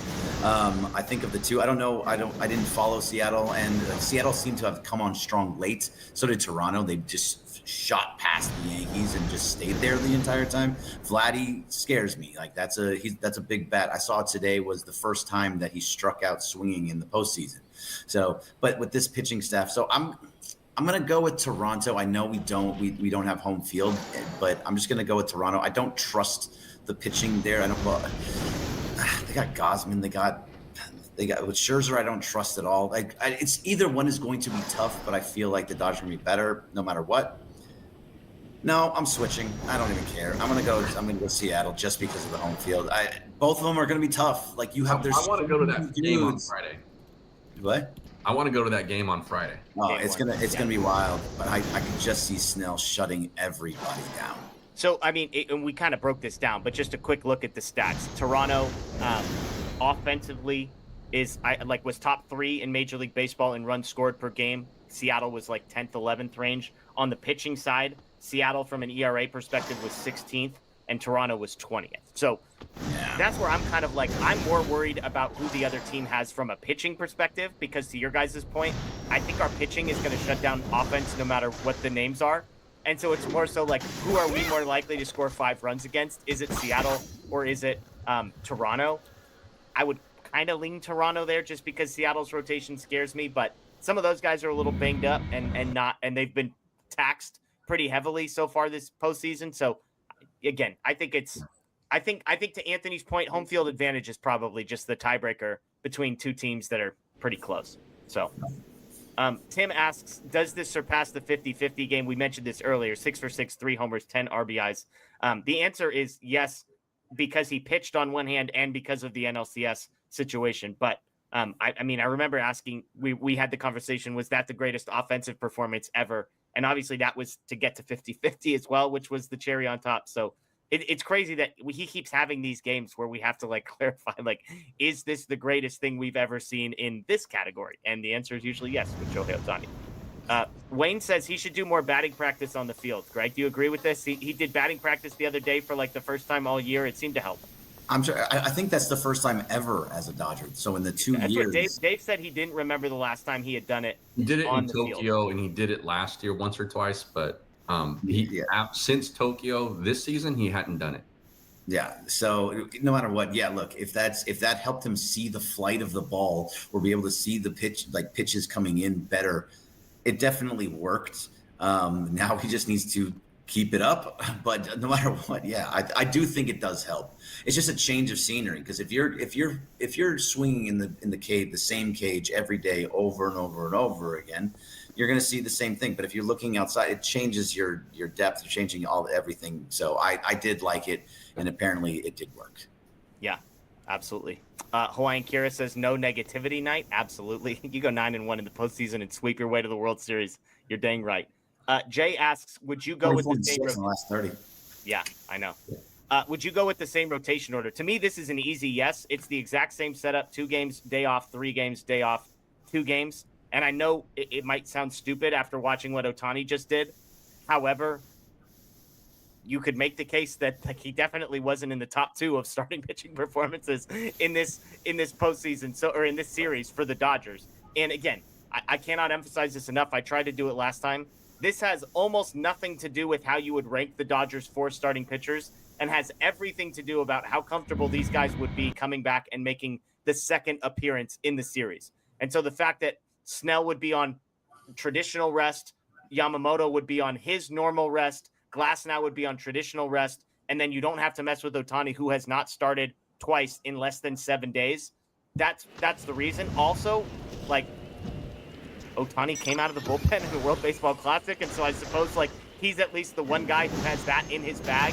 You could maybe make the case that we've seen Glasnow come out of the bullpen, and so maybe you go Ohtani in Game 3 and then Glasnow in Game 4, and Glasnow's more of your bullpen arm. I just think asking Ohtani to come back potentially in a Game 7 with just 4 days of rest after he's never done it on less than 6 days of rest this season, that seems like a stretch to me, Greg. Yeah, no, it does. I just wanted to ask you real fast, Roki, do you feel good with Roki in the World Series? I know I'm changing subject on you, but I'm because I think it's the same rotation. It makes the most sense. So real quick, Anthony, would you go with the same rotation? I would. You've seen how it can work. and the guys have performed in those slots. I think it's good, and I want Blake Snell and Yamamoto going twice earlier rather than later, because I think they can then put a series away. I think that's Jesus says, how should the rotation line up? I wanted the same. David, by the way, I think is saying that he would have taken Roki Sasaki as his NLCS MVP for closing out 3 of these games. Again, I think the bar was low. He appeared 3 times, so you could make the case. But I think your question is a good one, Greg. Like, do I feel good with Roki Sasaki? The last 2 nights have made me feel better because the velocity is back to where it needs to be, and I feel like the splitter is way more... Again, it's not about throwing it for strikes. It's making it competitive, and it feels like it's a competitive pitch that they have to respect that he's getting swing and miss on. And so, do I feel good is a hard question to ask, because I undoubtedly feel way better than I did a week ago about what the Dodgers are going to do in the 7th, 8th, and 9th of games that they need to win. I don't think I feel as good as I did with like Trinan a year ago or Evan Phillips when he was at his peak either. So it's somewhere in between. Like, yeah, they have a competent guy back there, but he's not Mariano Rivera either, is where I'm at, Anthony. Yeah, I feel the same. I feel much better than I did going into the Red Series, or I should say coming out of the Red Series, aside from everybody but Roki. So with him specifically, though, I do feel...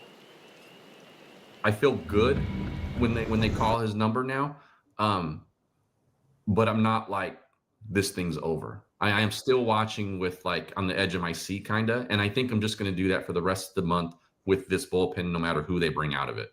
Yeah, totally agree. Totally agree with that too. And with Roki, I do have trust in him, but we've also seen a little bit of up and down from him at times, and he did, gives up a hit here and there, which. It's fine. Closers give up hits every once in a while, walk a guy every once in a while. But his stuff is so good. It just, I get worried that a 23-year-old that had a really rough time early on and it loses velocity at times will, in those moments, that's a big time moment. Because when he came out for the first time in game 2, or was it game 1? When he came out in game 1 for that, for Snell, he looked scared. Like he looked like this moment was big for him. He got those big eyes. And I think in the World Series, those eyes just get wider. So I think after the first appearance, he'll be fine. But I do worry about that first appearance. I'll say this. Seeing him on a back-to-back and perform and throw velocity was huge for me tonight. Because now I honestly was like, are we going to throw him tonight? But I was like, I actually think Dave is treating this like a game in June where he's like, I want to see what you got. Like, I want to see if you can do this. Exactly. And yes. He passed the test, as far as I'm concerned. So now they know... he pitches game 1, he's available game 2, and he's still your best reliever. To me, Anthony, that's a big deal. That's 100% why Dave did that. Yeah. I had the exact same thought the second I saw him warming up. I have confidence in him. I said this on our show last night, Jeff, and then I said it this morning, I think, with you, Greg. I have confidence in him because of how he bounced back from that rough outing in game 1. Mm-hmm. The fact that they were able to identify the issue, he was able to fix the issue, and then go back out there and be really good, bouncing back off of that mediocre performance. And so that accompanying with, he was able to get them 9 outs on a massive stage against a better lineup. And then tonight being able to go back to back. I have a lot of confidence in the kid. Like I said, I'm still going to be watching on the edge of my seat. And also, the dude has pitched in games for him may be bigger than what he's going to pitch in next week. Yeah. The WBC for Japan is everything. And especially in that last one that they won. So I don't think it was so much big eyes for the bright lights. I think he might have had those big eyes because he realized pretty early on in game 1 of this series that he didn't have it. Yeah, it could be. David says DFA Trinan, he's throwing Nerf balls on purpose. I do want to ask, like, where are we at on the pitching staff? Because I have bad news for you. Blake Trinan will not only not be getting DFA'd, he will be pitching high leverage innings for the Dodgers. Yeah. That we know for sure. Like, I think there's 3 things we know for sure, Greg, which are Roki Sasaki is the closer. Alex Vesia is probably the guy they trust second most on this group. Bonda is who they go to if they have lefties that they like. He's the lefty killer, and Trinan's next on that list because we all love Emmett Sheehan, I think, Emmett Sheehan didn't pitch in this series, and it wasn't because there weren't leverage outs to be had. It was because he's fifth. At least we saw 4 guys in the entire series, and he's not in that top 4. So we might see less of Bonda depending on matchups, depending on like lefties. But I think the 3 that you can bank on seeing in leverage spots, Greg, are Roki, Vesia, and Trinan based on how Dave has used them. Yeah, I totally agree with that. And now Trinan was rough again tonight. Like there's no ifs, ands, or buts about that. But he's also you can see that his pitches are moving again, and he's hitting the strike zone again. He's getting pitches that are also those back foot sliders they're all hitting. Those sweepers are going from left to right across the plate to make guys miss. Like, especially in these high leverage situations, guys are looking to swing. They want to get that big hit, and especially off of Trinan, who they think is not doing well. But he was also placing a lot of pitches. I saw a couple of pitches in the game before yesterday's game that he'd landed one in the top right corner of the zone, and it just stuck right there. It was, and also the strikeout that he did get was placed very, very well. So he's starting to look better. I still don't have trust in him. I still think he can blow up at any moment, but the pitches are again moving. They're not like they weren't those flat nothings that they were earlier in the season. They have that movement that makes him so good. There's reason for optimism. Yeah. And again, keep in mind that they just don't have right-handed options out of the bullpen that they like. You know, it's like Ben Kasperius just got added to this group. Sasaki is the closer. That's pretty much it. I mean, not pretty much. Yeah, that's it when it comes to right-handed pitching. Yeah, Sheehan was supposed to be that other guy. Sheehan, you're right. Sheehan, yeah. Thank you. But you don't think they make any other changes, right? It's just the same thing from the NLCS is going to be the World Series lineup, right? Or the roster. Yeah. I mean, Conforto maybe. Because I think the usage is going to be the same, so it doesn't really matter if Ben. Greg, weren't you texting me? You think Conforto on the World Series? I was saying that because I wanted you, Jeff, the biggest Conforto lover that there is in the history of this world. I wanted to see if you would say he'd be on there. You never know. You got to stay tuned for Dodger Heads at some point next week, I guess, when we make our roster predictions. But no, I'm with you. I don't think. Yeah. There's no reason to change anything. And again, I don't know enough about lefty-righty splits yet when it comes to Mariners and Blue Jays, but they don't. I mean, like, is Will Klein going to sneak on? They used 4 relievers in this entire series, so it's like, who knows what they think of Robleski and Kasperius and Kershaw and all these guys? Like, none of them pitched, so who cares? Kershaw is interesting. Like, does Kershaw actually get a start? And what has to happen to get Kershaw into a game in the World Series? I'm just telling you right now. I don't know what the dollar number would be but if Kershaw, like, give me a 10-run lead in the last game of the World Series and Kershaw closing it out, and I will be an absolute blabbering mess. A blabbering mess, Greg. Yeah. Like, the amount of money that I would pay for 10-1 Game 5 of the World Series, Dodgers just celebrating at second base, and Kershaw comes out of the gates just for 1 out. I don't even care. Make the pitching change with 8 2/3. Greg's gonna have to come on for that show too, because Jeff's not gonna be able to speak. If that's right. It's just me tears. Kershaw. Not everywhere. No lies told. No lies told anywhere. Yeah. I look. Again, we have no idea how like 5 through 8 in this bullpen stack up. Like, we assume Sheehan's probably 5th, but like beyond that, Kasperius, Robleski. Jack Dreyer didn't even get, like, I mean, they're not even sniffing Jack Dreyer in this series, so they won't have pitched in 2 weeks. None of those guys will have pitched in at least 2 weeks. It's crazy. The runner on second said justice for Snell, Yamamoto, co-MVP. Still love Shohei. So there you go. Ronald says, yeah, baby. That is all. I like it. Shelly says, tonight was incredible. I'm savoring every moment. Job not done. Go Dodgers. I do want to say, like, they're headed to the World Series, and look, we're spoiled because we've said that exact sentence. What? 1, 2, 3, 4. This is the 5th time in the last, like, 9 seasons that we've said the Dodgers are headed to the World Series. Crazy. Appreciate this. Like, just please savor the moments, because none of these things are ever guaranteed to continue. It's gonna go away, and then it's gonna turn into where like you're in last place for like 5 to 10 years because all the money has been spent on them, and they are going to have to just go down into I'm almost cursed, but down low. And so, like, it's going to get bad at some point. It's not. I It's never will going to say be this. that. I will say this. With this ownership group and this front office regime, I don't think that happens, but I'm cherishing this window. Yeah. It does. Look at the Braves. Look at the Padres. Look at the Mets. Like, you could spend money. You could have a great roster. Injuries could happen. Things could go sideways. So enjoy it. Their front offices also kind of suck. Yeah, fair. Roy says, here we go. What are your World Series predictions versus the Mariners and the Jays? Hope this is the start of Shohei's bat. I have the Dodgers winning. I will tell you that in the World Series. You'll have to check back on if Matthew Moreno agrees with us on that one and wants to pick a different He team. had Phillies. Yeah. He had Phillies in 5.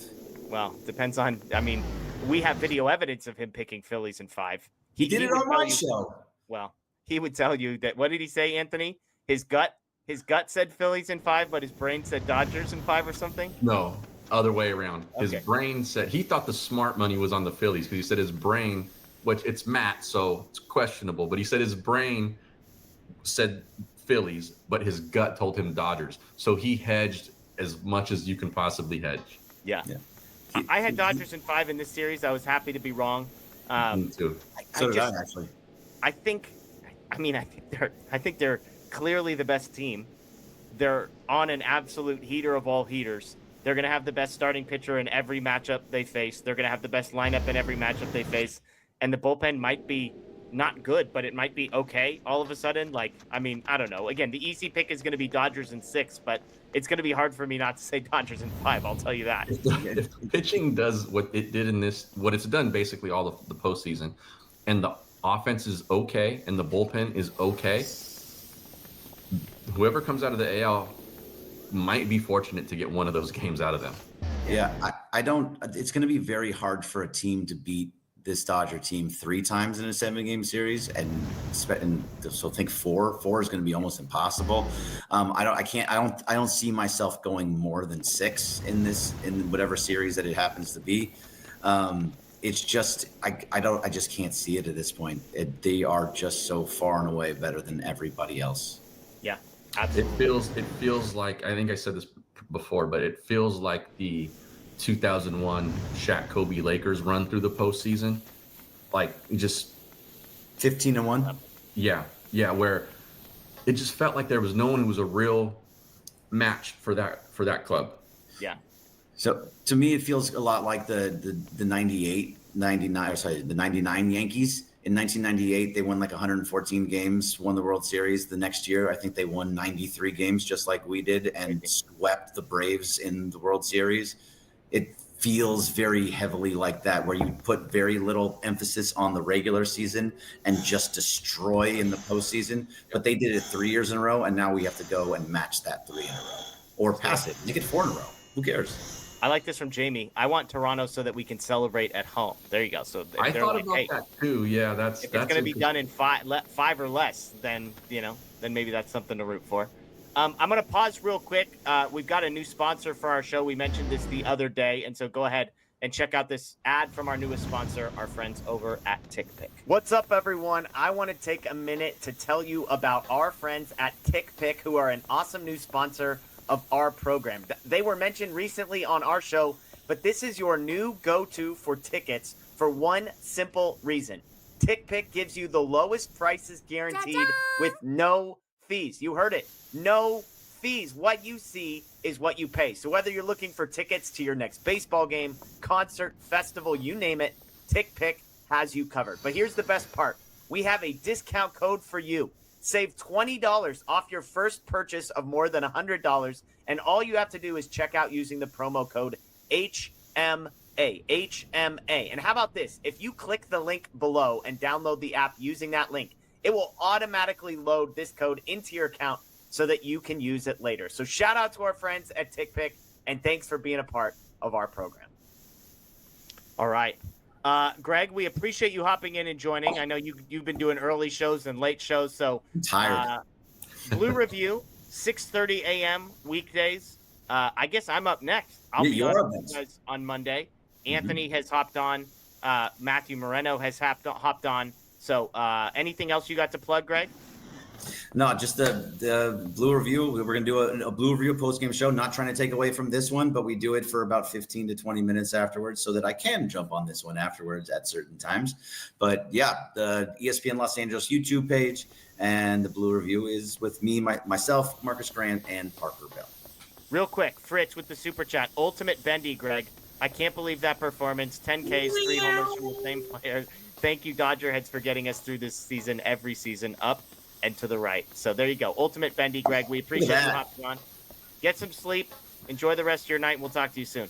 See you guys. Appreciate you having on. All right. We got some more super chats to go through.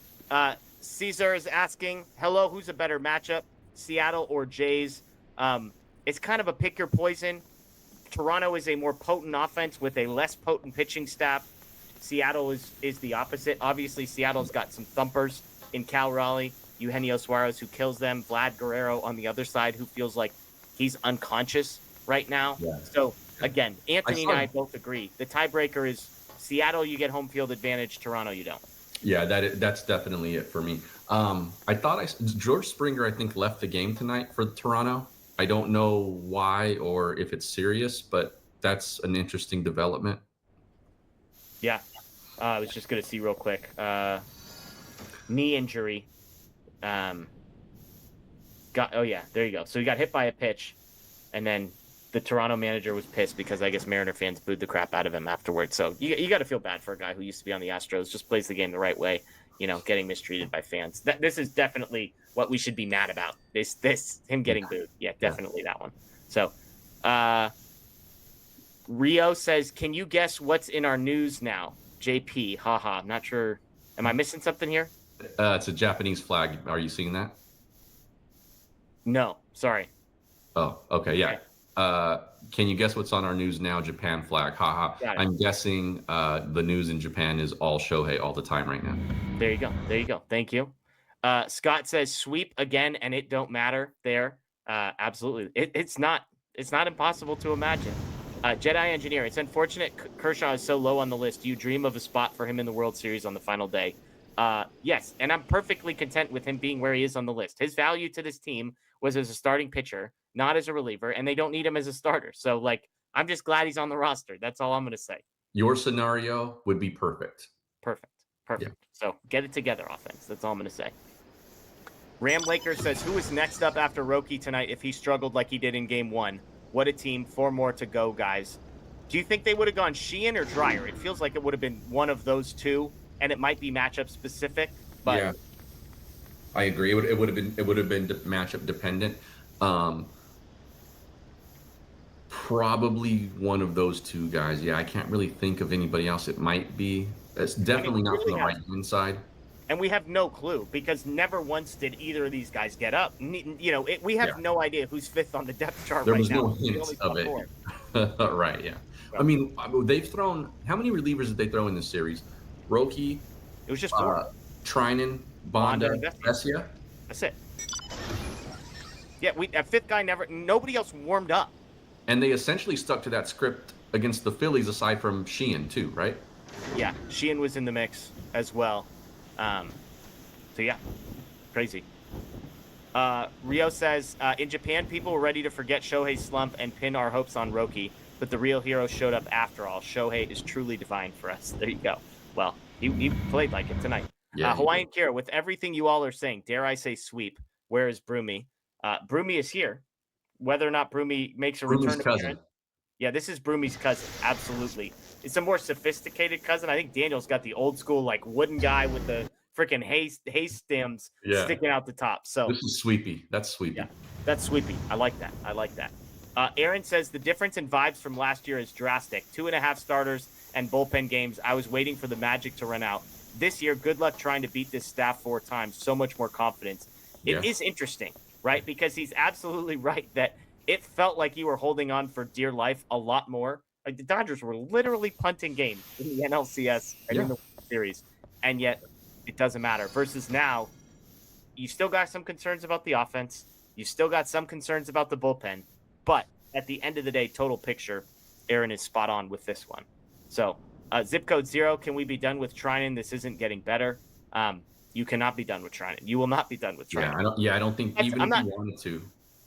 I'm the idiot that still is like runner on like that spot in game 1. Like I still would prefer Trinan to the other options that they had available to them that night. And you can call me an idiot for saying that. That's fair. But I get the concern. I get the issues. It just feels like he's like a Kike Hernandez type where it's like, but when they need him, he just always seems to kind of get things done. So hopefully that stays true. Bojangles. I watched the Dodgers sweep the Mariners the last 3 games of the regular season at T-Mobile. There were more Dodgers fans there than Mariners fans. Yeah, I mean, look, that was the famous series I bought tickets to, sold tickets to. So, yeah, look, it's going to be nuts. I've heard from friends who have already started looking at Seattle Mariners World Series tickets, and they're starting at like $1,400 a pop. So, it's like I said, I've been looking at the Dodgers stuff, and the top deck is like a little over 1,000, 1,100. That's nuts. No wonder your wife rolled her eyes at you when you hopefully you didn't tell her that number. I didn't even say a number. You'd get more than an eye roll if she starts hearing numbers there. Yeah. So there we go. All right, real quick, let's just do a quick recap. As always, we want to say thanks to everyone on Twitter and YouTube via podcast. If you're new to the channel, please subscribe, ring the notification bell right here, Dodger Blue 1958. Again, we are live after every postseason game, now World Series game, because the Dodgers are headed to the World Series. Game 1 a week from today, so next Friday, but we will still be doing our normal content. We'll be live here on Sunday night. We've got shows and content for you next week. I'm going to be gone for a few days. This kind of bailed me out because Game 7 of the NLCS, if we got there, I was going to be gone for. So shout out to the Dodgers for not making me miss anything on that. I will be back in time for Game 1 of the World Series. So all is well in the world on that front. But this game, it's hard to remember how long ago this was, where things started, but Ohtani walked the first batter of the game, and it felt like, okay, what are we doing here? Yeah. And then it was strike out the side, jog off the field, go get ready to hit. Oh, by the way, 3-2 fastball obliterated into right field, and it was 1-0. It was the first time a starting pitcher has ever led off a game with the home run ever in Major League history, regular season, postseason, ever, period. Ohtani does that, and the offense seemed to get going. Mookie single, Will single, Tommy Edmonds single, it's 2-1. Teoscar grounds out, it's 3-1. Felt like they left some on the table, but they get 3 runs from the get-go.